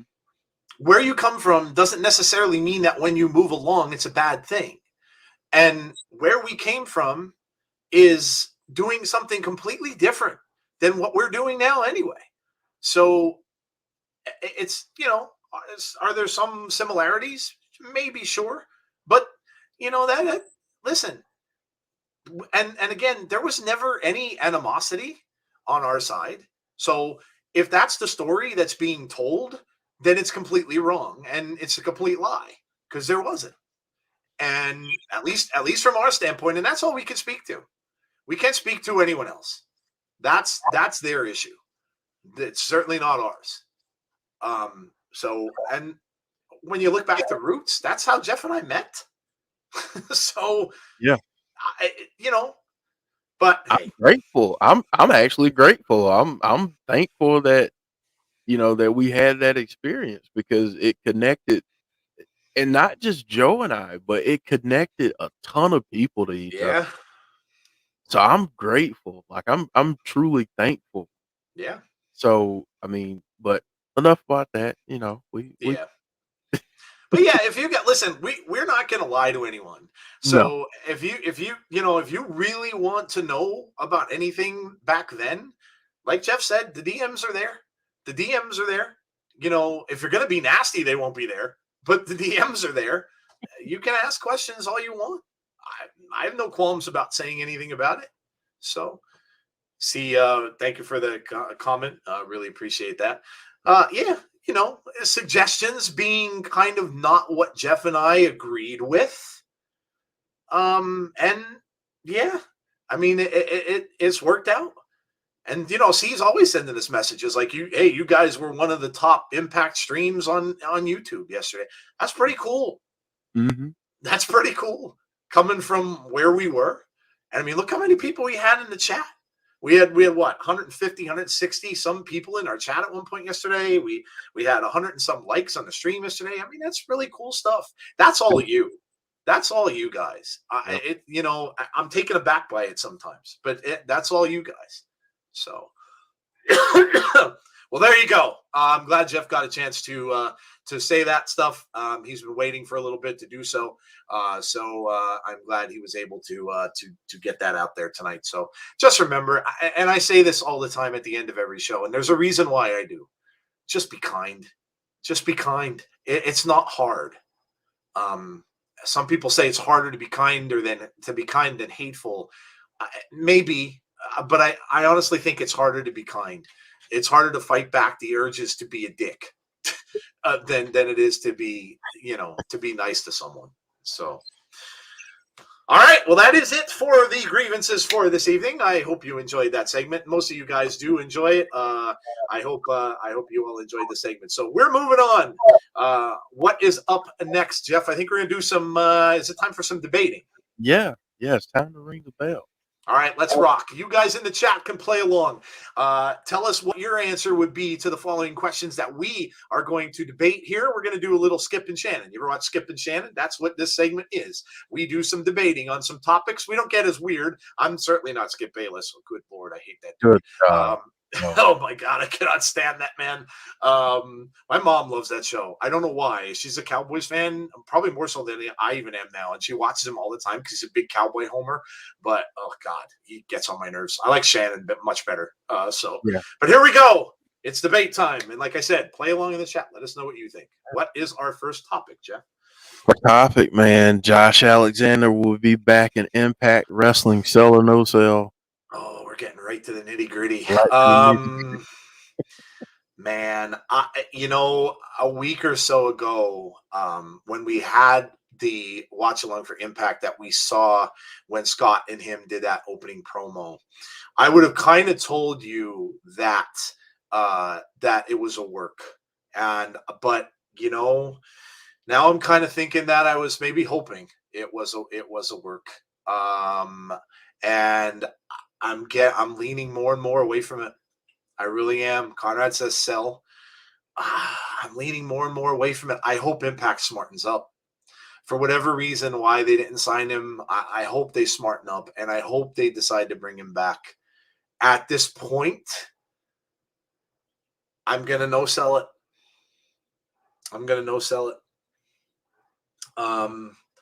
I at this point, I don't think so. I think he will either go with his friends. There are several of his friends now that are in AEW. And that includes Rohit being on Dark. He was one of Josh's friends as well. And so I would say at this point, he either ends up in AEW. He was mentioned on the show, or I think, like Jeff pointed out when we were talking about him in the last segment, that he may just end up like with going around the indies for a little bit and stuff like that. But yeah, I'm no selling this. It sucks, but I'm no selling it. So Conrad says sell, Chris says sell, Steve's no selling it. Looked like a split. Sean no sell, Craig no sell, Gus says sell, Alicia says no, Gus says no. So kind of back and forth on it, Jeff. What are your thoughts? Yeah. I love it. I'm gonna sell it. And it's not because of anything that I've heard. It's just I'm holding out hope that he returns there because I think it's a perfect fit, and I want to see him win that Impact title. I really do want to see him win that title and for longer than what we saw at Bound for Glory and everything that happened with Moose after that. Yep. So I want to see him back. Honestly, I could see it where he ends up in AEW. Sean Aker makes a great point. Brandy mentioning him on AEW TV was not a coincidence. I don't think so. Um, maybe the writing is on the wall there, but I would love to see him back in Impact Wrestling. So because I'm a huge Impact mark, and yes, you can call me an Impact mark because that's true. I would love to see him back there. So I'll stick with the sell, but that's just me being a fan, and wanting him to be back there. Yeah. I want to point out Jamie's comment quick because he's been trying to get this across, and I apologize. I saw it during the grievances, but that's kind of cool. I like that take. He mentioned that earlier. Does anyone see Theory being the final wrestler taking a tombstone after interrupting Taker for a selfie? That's cool. I like that. I like that. That's really cool, Theory. I like that. Theory. That's really cool. Theory. I like that. I really like that. I think that would be awesome. It would be much better than Corbin at this point because he's supposed to be kind of like the next one rising up the ladder and the next one that Vince is kind of appointing. So I like that. That'd be really cool. Yeah, I like that. All right, man. Next topic. All right, man. We don't take it lightly. Honestly, we don't take it lightly here. Cody Rhodes will definitely go back to WWE. Yeah, I gotta sell it. I mean, I said that in the earlier segment. So I gotta sell it. Yeah, I think so. I don't see how. Look, if he doesn't, I think people are going to be on Vince like flies on you know what, because that it's a huge missed opportunity if he doesn't. And for all the people that are the ones that are on that other side of the fence where you have the line in the middle, the demarcation line, and then you have the AEW people on one side and the WWE on the other. And the WWE really want nothing better than to see Cody come to that other side of the fence and be the spokesperson against the big bad AEW on the other side. How can you pass that up if you're Vince? And I just don't think he can. Vince is Vince when it comes right down to it. And I don't think he could pass this up. I think it's too much for him to pass up. So I'm gonna sell it. He's going back to WWE. He's going back. Man, this might be the first time we disagree on the first two. Oh wow! Okay. On the first two topics, but I'm gonna no sell. Okay. I think there's something else out there. I don't know. Now I don't. Now I'm questioning myself. I think I think he may end up doing something different, but it wouldn't surprise me to see him in back up there because of what Conrad just said. Um, he has keys to doors WWE wants to open. He might be a pawn in the long game because maybe he's the key to getting some upcoming free agents from AEW. MJF. Oh, sorry. I'm sorry. I had something in my throat. That's a Oops. nasty Oh, in your throat. yeah. Oh, man. Conrad asking, could it be work? Honestly, I here's the thing. It, and I'm gonna say this, and it's gonna sound extremely disrespectful, and I apologize in advance. The maturity level of Tony Khan and how they've done things in AEW in certain ways, I would release a bunch of false information too. Because think about it. You mentioned, Meltzy earlier, which I love that, by the way. I love that. What's the what's a good way to really get the world buzzing? True. You have him report out, oh, there's all these problems. There's all, they don't like each other, this and that. And then it's like the big, F you to everybody once he resigns or goes back there, and it's like jokes on the wrestling world. It, it, I wouldn't put it past him. That's what I'm like. That's the only thing where I hold out. I'm like, I wouldn't put it past them. So I don't know. It's a weird situation. It's weird, Joe. Now that I'm starting to think about it a little bit too, this all came out not shortly after we had that whole big thing with Tom Brady. When Tom Brady's news first broke that Tom Brady was done, and it came out, then all of a sudden it's like, wait a minute, no, he never said it, and I guess it's kind of the same thing here. Yeah, you had it from a Twitter site or social media, but he didn't come out and say anything.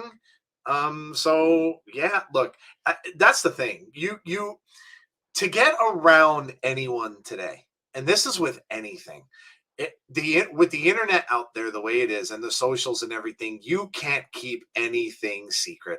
You can't. Right. It's just so incredibly hard to keep it. This goes for people filming movies and stuff. People get into the sets, they take pictures, you can't keep anything secret. So to keep it a secret that he's resigning and deflect it, yeah, you sure, you can see it. You can see it. See, I I brought think you over to the dark side, Joe. I brought you over to the dark yeah, side. apparently. Listen, you would really have a lot of egg on people's faces. I mean, I don't know that ESPN would be too happy about it, or any of the other No. big news things that wrote and said, "Oh, he's gone. He left AEW." I don't think they'd be too happy. But hey, But honestly, you have achieved your mission yeah, of creating this huge buzz, you did. and it's like, oh yeah, by the way, he's back. He never really left. And this was just a big FU to Vince, thinking that he'd honestly have a chance at signing this guy again after what he did to him. Yeah, Stardust? Really? remember that? Yeah, yeah. I mean, my God, he looked like Starman from the wrestling game. All he had to give him was pink and purple tights, and he would be Starman from that old NES wrestling game. Who I love to play with, by the way. He was awesome character in the thing, but yeah. Oh man, now you have me thinking other. See? Well, that's what debates are for. Hey, you can kind of convince people of another way of thinking, but yeah. You never know. Well, wait and see, because you don't know. We were all debating whether the whole Josh thing was a work too. Who knows, man? The thing is, these guys have people who work for them doing social media. So it's a job now, and a lot of these people have to think differently because with all these spoilers out there and all this stuff that gets onto the dirt sheets and stuff, don't think for a second that people don't leak things on purpose, because they do. They put out leaks on purpose to try to deflect. It's just a thing. So there you go. All right. Well, there you go. 2 that we disagreed on. Are we going to go for 3? What's topic number 3? Well, number 3 here, title versus title match at WrestleMania 38 will be Roman's first defeat during this current run. Joe, sell or no sell? God, I'll tell you, you've been going back and forth, and I would have said that Brock might win this because, listen, the whole fact of the matter is numbers are working against Roman a bit here. It's been a long title run. However, that said, I'm going to no sell it. No sell it. And here's why. If you smell what The Rock is cooking, how much better to end a gigantic WrestleMania in Dallas, Texas, than for Roman Reigns to beat his nemesis, Brock Lesnar, and hold up those 2 titles. And then when Paul Heyman or whoever comes over and he's got a mic saying, "No one can beat me. Acknowledge me." Boom.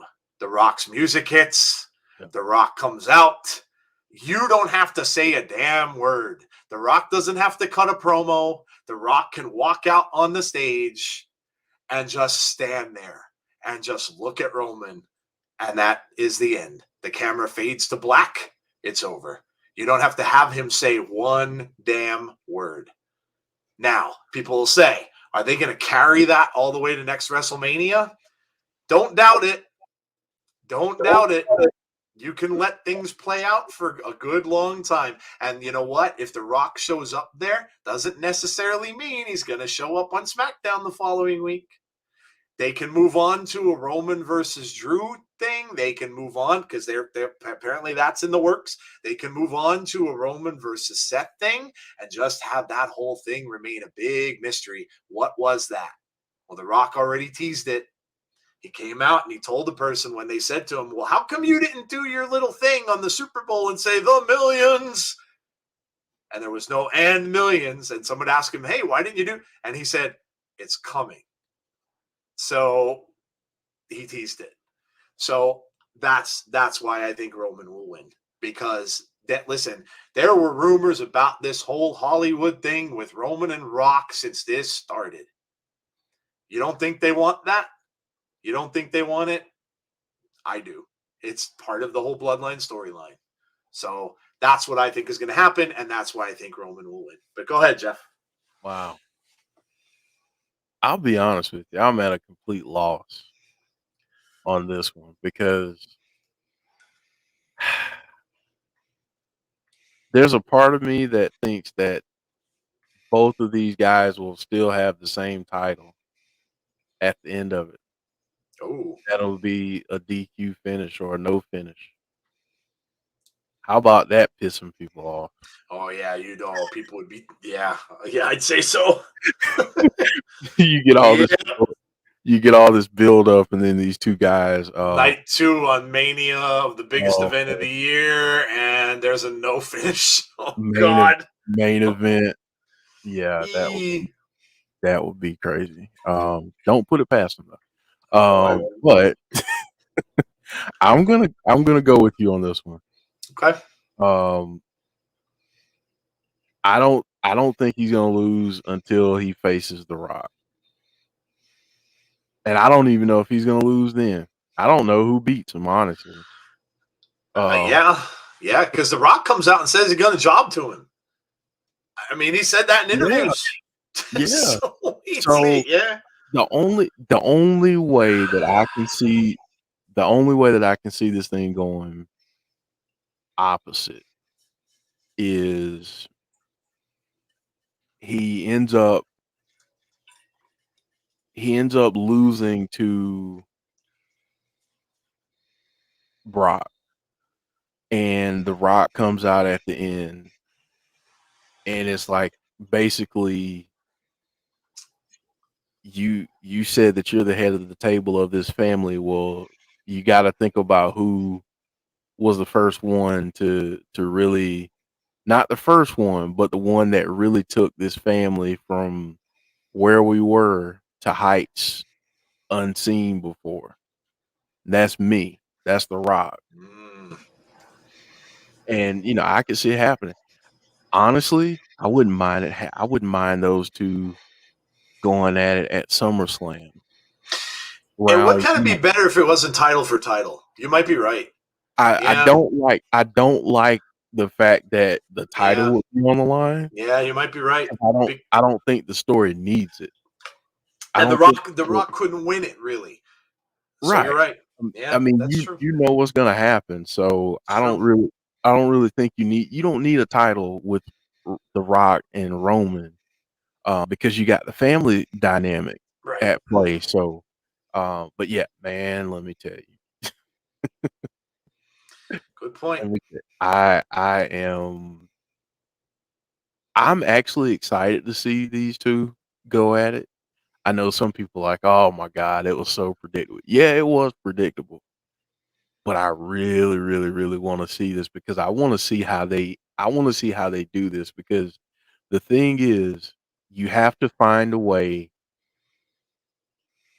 You have to find a way to make both look incredibly strong. Mm-hmm. How do you do it? Yep. I want to see what they come up with. Great point. Yeah, and yeah, I mean, it would make a lot more sense that he doesn't have the table or the title, the table. I'm reading the table comment that he doesn't have the title. It would make a lot more sense because The Rock certainly isn't going to carry a belt. So yeah, that's good points. Good points. Hey Jesse, no sell because Roman has lost twice in recent via disqualification. Okay. Take the belt off Roman at Mania in Hollywood and have Rock beat Roman. See, I don't think, again, what Jeff said makes a lot of sense with the title. I don't think it does make sense to have him have a title or have it up for a title. It doesn't need to be. You're right. Tazzy is here. What's up, Tazzy? How are you?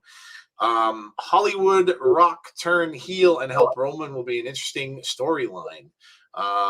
Take the belt off Roman. Absolutely not, brother Vince. As a stiffy for the Rock and Reigns mega fight.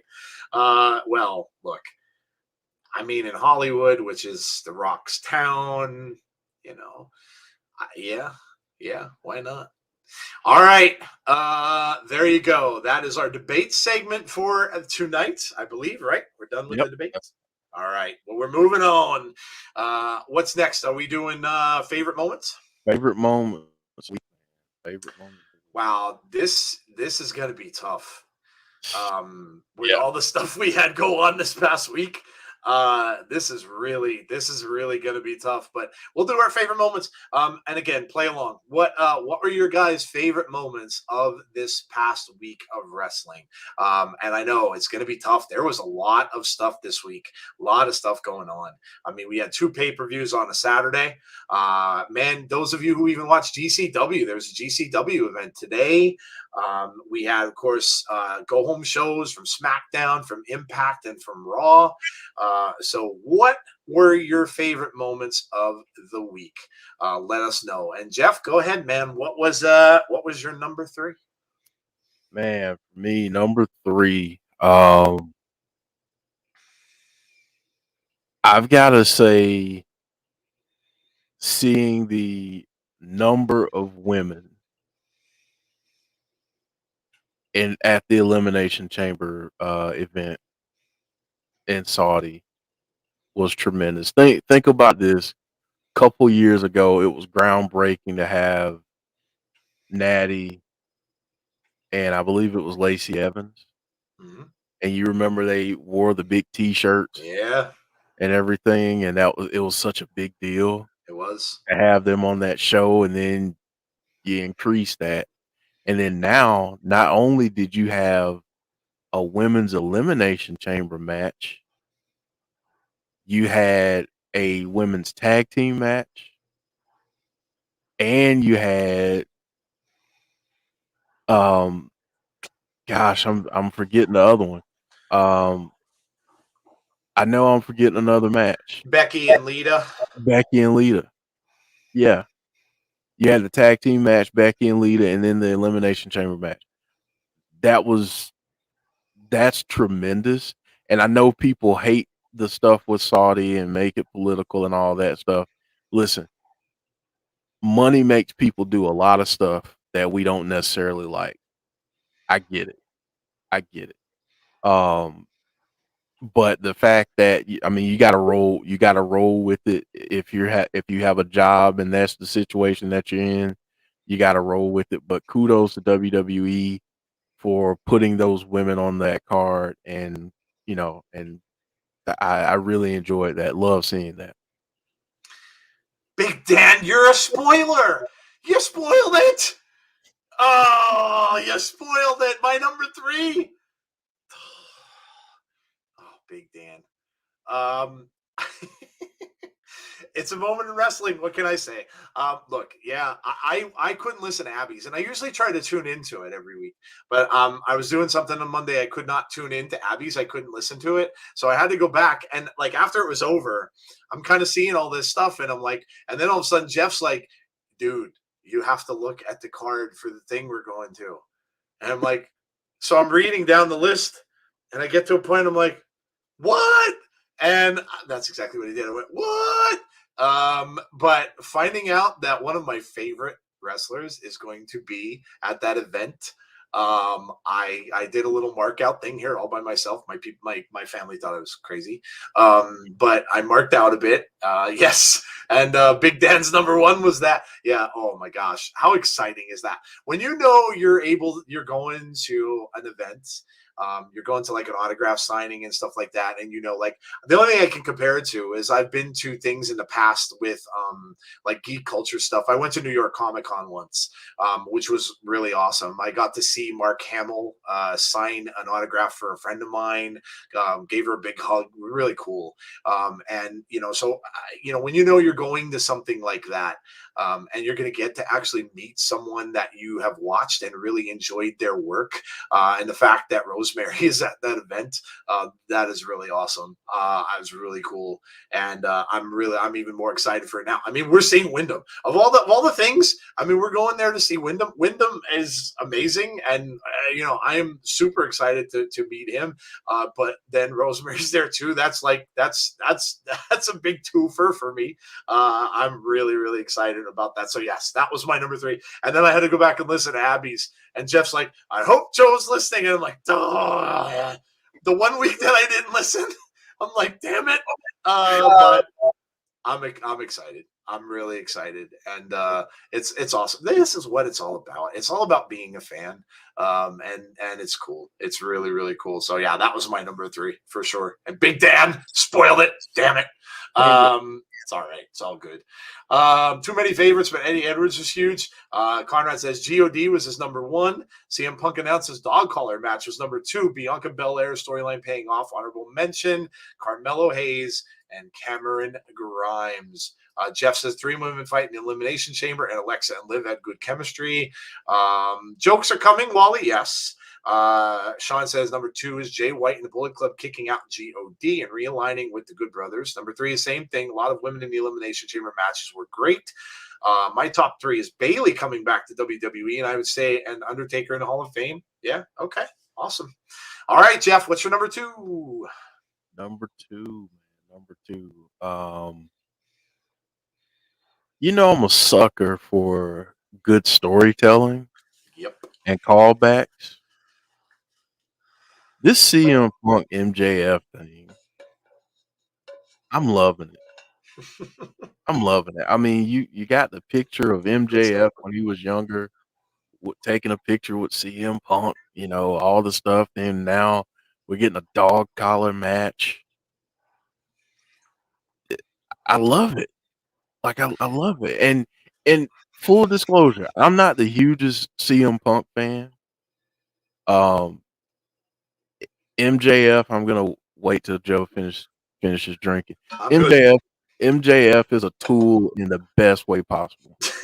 Like He he's is. a tool in the best way possible, He is. and I love it. But this is great, man. This is great stuff.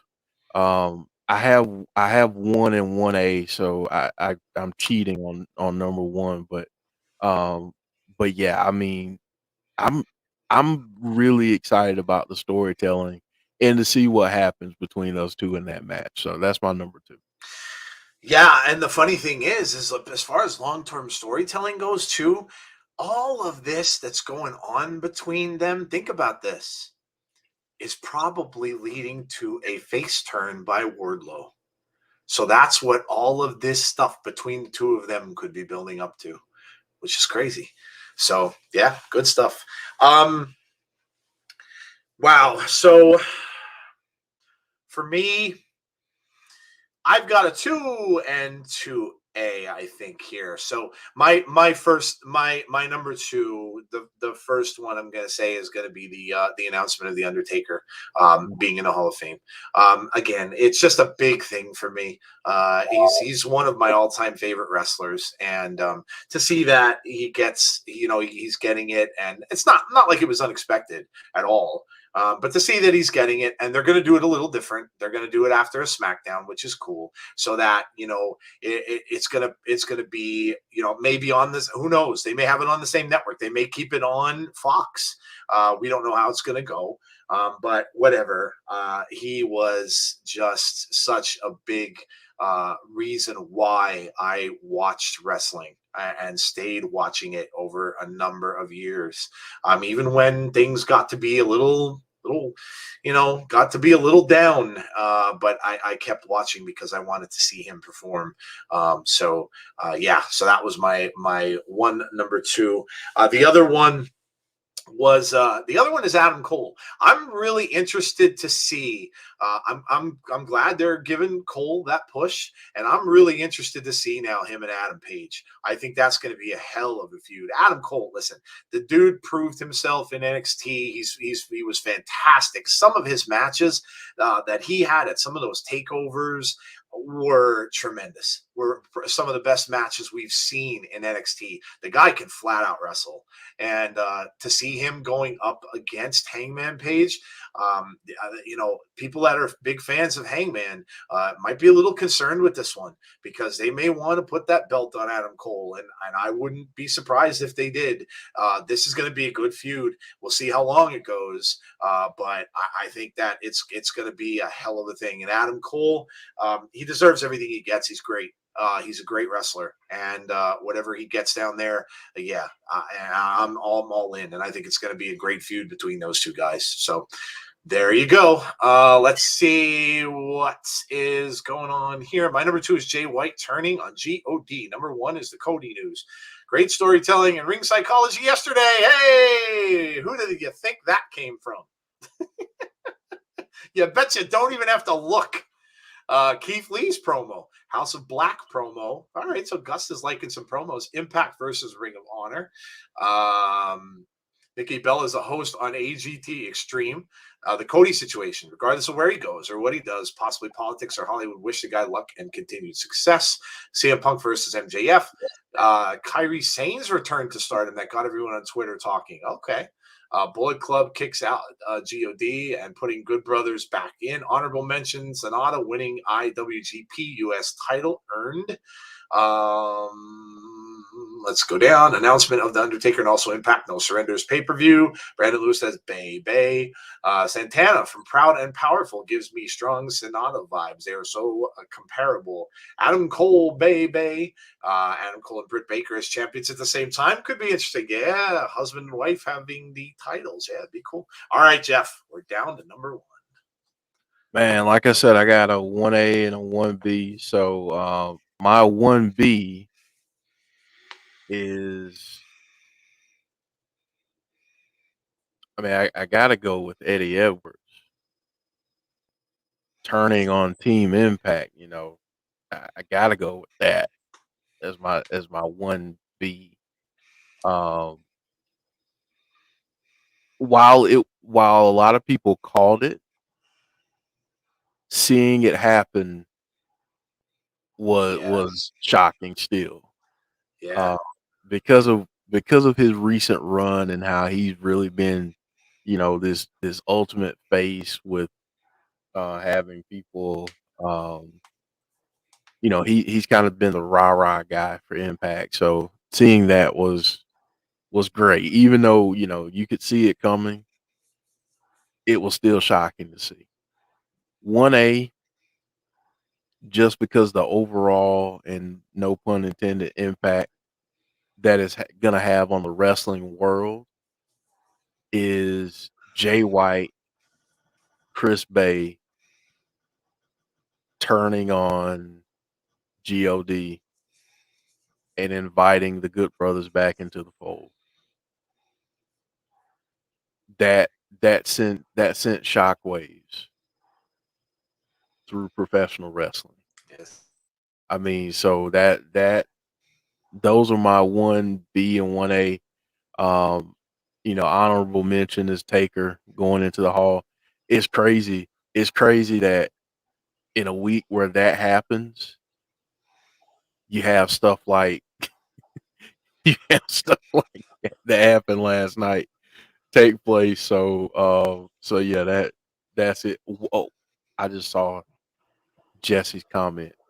Oh my goodness. That's a lot. She's had them stored. It's like a squirrel storing walnuts. She's like when they get their puffed up cheeks and they have all those walnuts inside. Well, these are all just jokes that Jessie had stored up in her head. She's been storing. You're 1A and 1B. Well, we're gonna make this very quick because they are the exact same and the exact same order that I picked. Eddie Edwards, I marked out to that. Last night, you can go back and watch the stream. I did. I marked out that. I'm like, is he going to turn? Is he going to turn? And oh my God, he turned! Cool. And even though he did, and yes, there were people that predicted it. A lot of people in our community predicted it. James Chadwick mentioned it. Azan mentioned it. A couple of, there were people that predicted it. So people were saying, that you saw him laid out in the back, and everybody's like, he's not really laid out. That's good.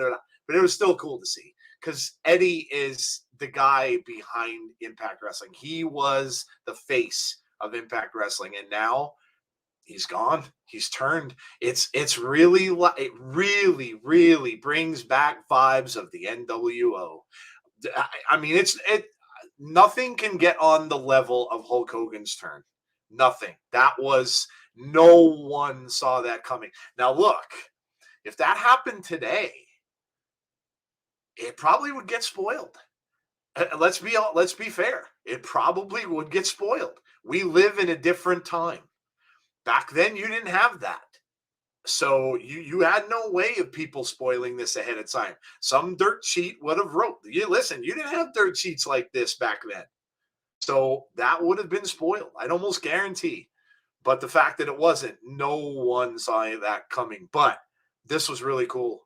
And it was similar in some ways. I'm not going to say it's as big as that because nothing will ever beat that. Nothing will, especially in our day and age. But it was very similar to that because Hulk Hogan, he was the big superhero in WCW. The red and yellow coming down to save his old friend Macho Man.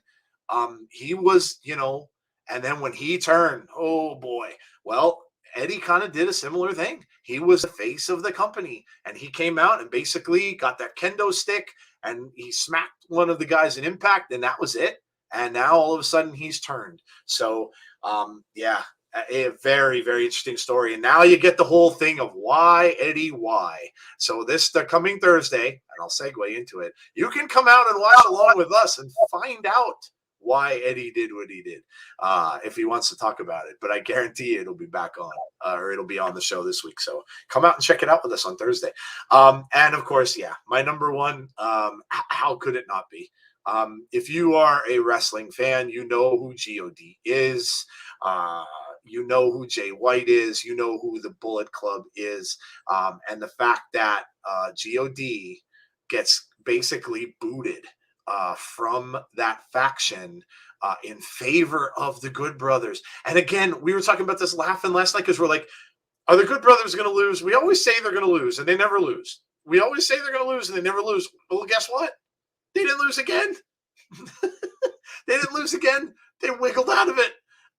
So, yeah, huge moment in wrestling. However it's going to play out. If it's going to play out a little bit in AEW, if it's going to play out on Impact, whichever the case might be, it's a big, big moment in wrestling that happened. And the fact that they chose to be on Impact to do it kind of goes to show you, put some respect on the Impact name, because they're not just going to choose any old place to go and do that. So the fact that they did it on an Impact pay-per-view, that's big. That's a big thing. All right. Well, there you go. There is our top 3 moments in wrestling of the week. Larry says in 2 weeks' time, when Undisputed Era join the Bullet Club, it will be big. I'm going to go to bed. Good night, Mark. Hogan turning up there with Optimus Prime. Yeah, joining the Decepticon. Oh, yeah, Hogan was huge. Number 1 Impact pay-per-view, and also the woman fight at the Chamber, and Brock versus Roman. Oh, hell yeah. Winner take all. And 2 Undertaker Hall of Fame, and 3 Adam Cole versus Hangman Page's Jackson Rick. All right. Well, there you go. It's always cool to look back and just when you get all of this digested and think that, which moments are your favorite for the week. Sometimes it's hard to pick them. And 1 is Impact on Fire. That pay-per-view was good. Thank you, Scott Demore. The top 3 quickly because a top became a top 5. Yeah. It's hard to pick just 3. It was a good week. It was a really good week. Could have been a top 10, honestly. Yeah, you probably could have. Yeah, you probably could have. All right, man. I think we're coming to the end here, Jeff, huh? Yeah, it's time for some jokes, and she's obviously got a bunch. we got a bunch. And I might have to run off screen here because my daughter is kind of tossing and turning a little bit. Okay, no problem, dude. Do what you got to do. Do what you got to do. All right, Jesse. Well, you are up. Jesse's got a bunch of jokes. It's been a while, so she's got apparently 2 dozen or 1 dozen. 2 dozen. 1 dozen. I'm sorry. So Jesse's got a dozen jokes coming up. We'll see if her handler shows up. He has been out there, so he could be listening, and we'll see if he shows up this time. So he kind of pops out sometimes out of the balcony. So we will see. But yeah. Jesse, you're up. In the meantime, don't forget to sub if you haven't yet. We got a good amount of subs from that show the other day. So if you haven't subbed to the channel, we'd really appreciate you doing so. Also, make sure you throw up a like on the stream. Smash that like button like the Hulk. Smash the like button. And also hit the notifications button if you want to know when we have future content. Don't forget to join Jeff and Jody tomorrow night at 6:00 p.m. Eastern Standard Time for another episode of Abby's Window. We're getting closer and closer to the event where we will get to meet the man in Albany, New York. So a lot of the people from our community are going to be there as well. So it'll be cool. It'll kind of be a meet and greet, basically, of not only Wyndham, but of all the people that we have never met personally, including myself and Jeff, since we live far away. So that's going to be big. I'm sure they might chat about that a little bit. You never know what's going to be brought up. But of course, I'm sure Jody might have something to say about Meltzy on the show tomorrow as well. So make sure you tune in to Abby's, and then rejoin Jeff and myself on Thursday at 7:45 p.m. Eastern Standard Time for another episode of Impact Wrestling. And that one's going to be a can't miss because of everything we saw that happened on that pay-per-view, and find out what is going to happen next. And that's how you're going to find out, is coming out and checking out the stream for Impact Wrestling with us on Thursday night. And then stick around afterwards. We, of course, as you can see up there, have the After the Impact. After the Impact might be a big show too, because we might have a lot to talk about. So come out, join us for that. And then we'll be right back here next Sunday for all the news and all the things you may have missed, and maybe even a grievance or two, right back here next Sunday night at 8:30 p.m. Eastern Standard Time. So, all right, Jesse, it's all you. I've got 2 airing of grievances. Alex says airing of grievances. What are your grievances, Alex? Sean Akers laughing like Seth Rollins did. Night, SWAC fan. Have a good night. Top 3 moments to look forward to this week. Where in the world is Cody Rhodes Diego? Where in the world is Carmen Sandiego? I just like that song. The Stone Cold official announcement. Oh, yeah. We'll see. We'll see. Yeah, again, that's something that there has not been a single word confirmed from Mr. Austin. In fact, he's kind of said pretty much a big no. He's definitely going to be involved at WrestleMania, but we'll see. Who knows? Never say never. And the Impact No Surrender fallout. All right, here we go. Number 1. This may be a repeat. So we're starting with a disclaimer.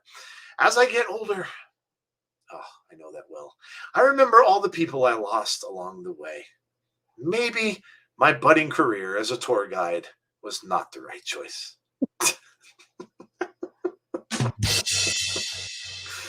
I'm going to start reading.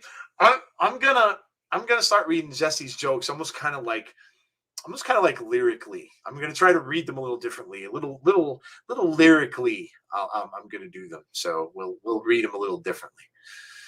Oh my gosh, who saw Texas Chainsaw? Me and Jeff saw it. We both loved it. If you have not watched that, it is a gore fest.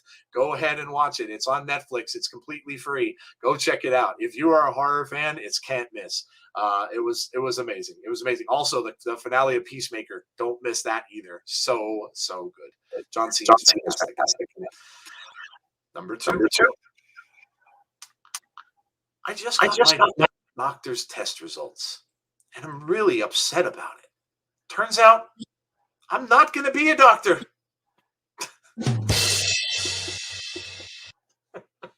That was a swerve joke. That was. It was a swerve. Jesse swerved everybody. It was a swerve joke. Peacemaker was fire. Oh my God, that ending was amazing. I get to spoil it tomorrow in our group, in our geek group on Facebook, because we give like a 4-day period where you don't have to. So I've got all these pictures loaded up and ready to go that I'm going to post from the final, like one of the final scenes in that. It's going to go all over my geek group. If you guys are on Facebook, by the way, come and it's called the Consortium of the Greater Geek. It's just a bunch of people like us that just like post a whole bunch of stuff and memes and everything like that. And it's all about geek culture and superheroes and sci-fi stuff and everything like that. So if you're on Facebook still, and I know not many people are, come out and join. It's a really cool place. We just post a whole bunch of wacky stuff like that. And but yeah. Number 3. This may also be a repeat. LOL. Don't challenge death to a pillow fight unless you're prepared for the repercussions.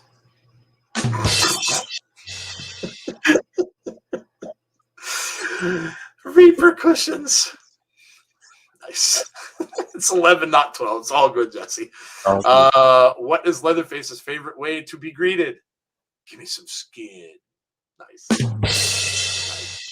Little Leatherface joke there. There you go. Oh man, yeah, Peacemaker was amazing.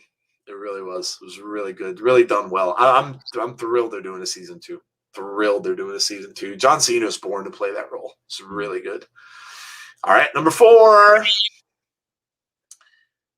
I don't have a carbon footprint. I just drive everywhere.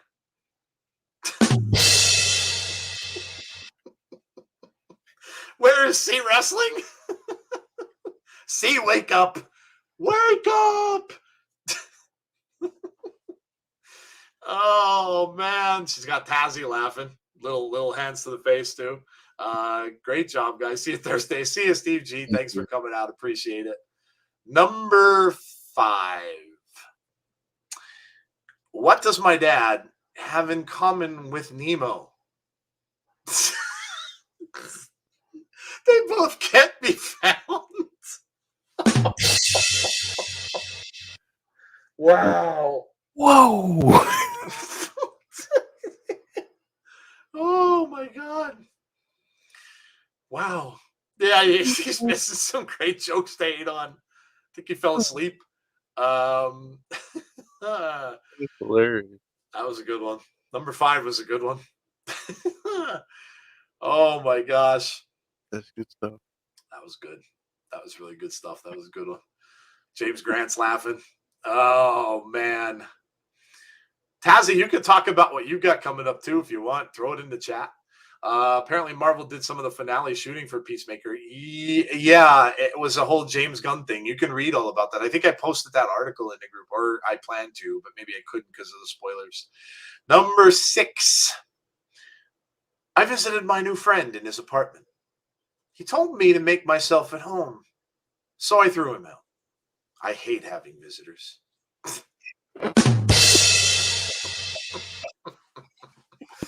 5 was the best so far, Jesse. 5 was good. Yeah, 5 is a good one. Oh my gosh, 5 is a good one. Oh jeez, man, oh man. Oh, I still can't get over 5. 5 was really good. 5 was good. 5 was really good. Speaking of the past, and we kind of brought this up in the grievances section, but do you know that, again, Jesse's one of the people we met in that other place, and she was doing this kind of thing there. Yeah. So this is kind of where that all originated from too, and Jesse will tell you. So yeah. Number 7. My husband left a note on the fridge that said, "This isn't working." I'm not sure what he's talking about. I opened the fridge door, and it's working fine. We have some nasty couple jokes here. Some like, yeah, okay. I get a little theme. Alicia's saying they're getting darker and darker. Oh, man. Jason Voorhees is apparently working on a sitcom. It's called I Dismember Mama. That's clever. That was clever. Oh, man. It's coming springtime again, and they're starting to have those tours of Nobi Bosco again in Jersey. I have to go. I have yet to, and that's literally a hop, skip, and a jump. It's like literally right across the state border from me. I really need to go on one of those sometime to see the camp. I would absolutely love it. My friends always share it when they see it. Christopher says, these jokes are funny. Well, see, there you go. Speaking of darker, oh, we're getting a darker one even. Yeah, number 8 is up on the screen. There we go. When I see the names of lovers engraved on a tree, I don't find it cute or romantic. I find it weird. How many people take knives with them on outings?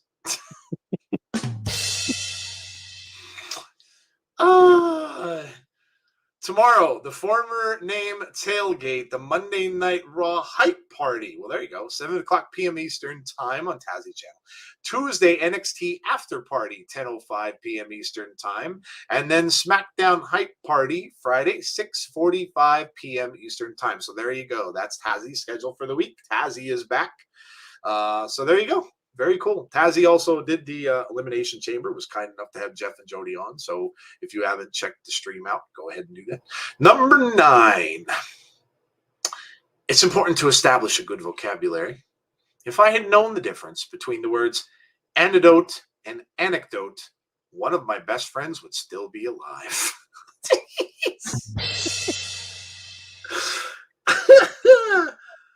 Man. You got people leaving each other and a dead person, and jeez. Joe and Jeffrey, I haven't watched it yet. You have to watch Bel Air. I'm not going to spoil it, but I will tell you that Jeffrey is a certifiable badass in this iteration of the show. Of all things, Jeffrey's a badass. Yeah. Okay. Oh, damn it. I could have had like a 3A favorite moment when John Kreese was on AEW. Oh, how did I miss that one? John Kreese is Britt Baker's sensei. So cool. What is a wrestler's favorite candy? An arm bar. Nice, Alicia. Very nice. That's very clever. We get some. Yeah, man, you guys are smart. You're very smart, very, very quick, right on top of stuff. I like it. I like it. Now that was dark. It was. Number 10. And we're still going with this kill theme. Why did Mozart kill all of his chickens? When he asked them who the best composer was, they all replied, "Buck, buck, buck."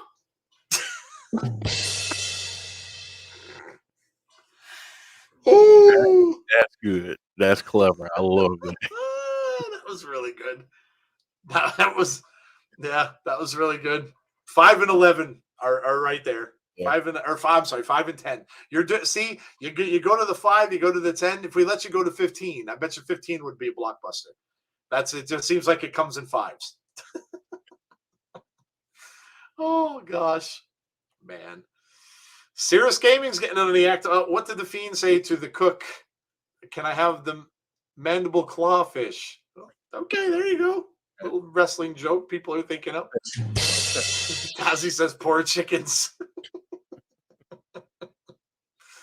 Oh my gosh. Oh man. Listen, it's been a long show. Glad you stuck around. We had a lot of things to talk about tonight, so appreciate you coming out and checking out the show. And ready for the last one. Yes, I'm actually hoping it doesn't bother someone. Oh my God, Jesse. Jeez. What does Roman Reigns have written on his underwear drawer? The tribal briefs. Clever. Wrestler's favorite food to eat, says Wally.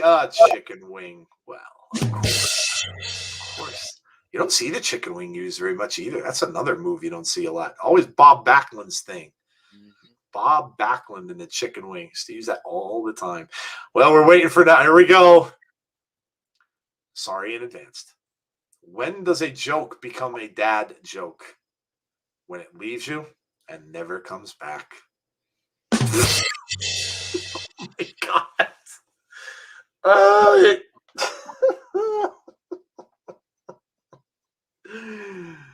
Someone get Jessie something that she may be craving and needs to have, because this could have been the darkest list of jokes that you've ever done. I'm not saying it wasn't funny, because they were, but this could have been the darkest jokes you ever had. The fact that you had them all stored up here for this amount of time kind of scares me a little. Just a little. Oh, Deanna's laughing. Tazzy says, wow. Oh my gosh. But see, again, this goes back to that other beginnings that we had. And Jesse's been doing this since then. And she was kind enough to come over to our show and do them here. So to leave everybody with a smile. If you gotta go with a smile, as the Joker once said in my favorite, still to this day, favorite Batman movie. I laughed because it was so wrong. I got all of those jokes within the last half hour. Oh gosh. Oh man, good night, Cirrus Gaming. Yeah, we're gonna get out of here. We kept you guys long enough. Thank you so much for coming out. 9, 3, 10, 11. Wow, yeah, we've been on for a good amount of time. It was fun being back to this. Jeff and I always love to come back to this show because it is where we started. It is our roots, and this is where we started everything. So appreciate you all. Thank you for coming out. Hopefully we will see you all on our next show, which will be Abby's Window tomorrow. So come out, join the fun with Jeff and Jody tomorrow night at 6 p.m. Eastern Standard Time. Thank you guys so much for being out here. Thank you for joining in on the fun. Thank you for coming out and participating in the chat. Hopefully we will see you all for Abby's. If not, hopefully we'll see you all for Impact Wrestling on Thursday for that big follow-up to the pay-per-view. Have a great rest of your night. Stay safe. Be kind to each other, please. And hopefully we will see you all again really soon. Good night, everybody.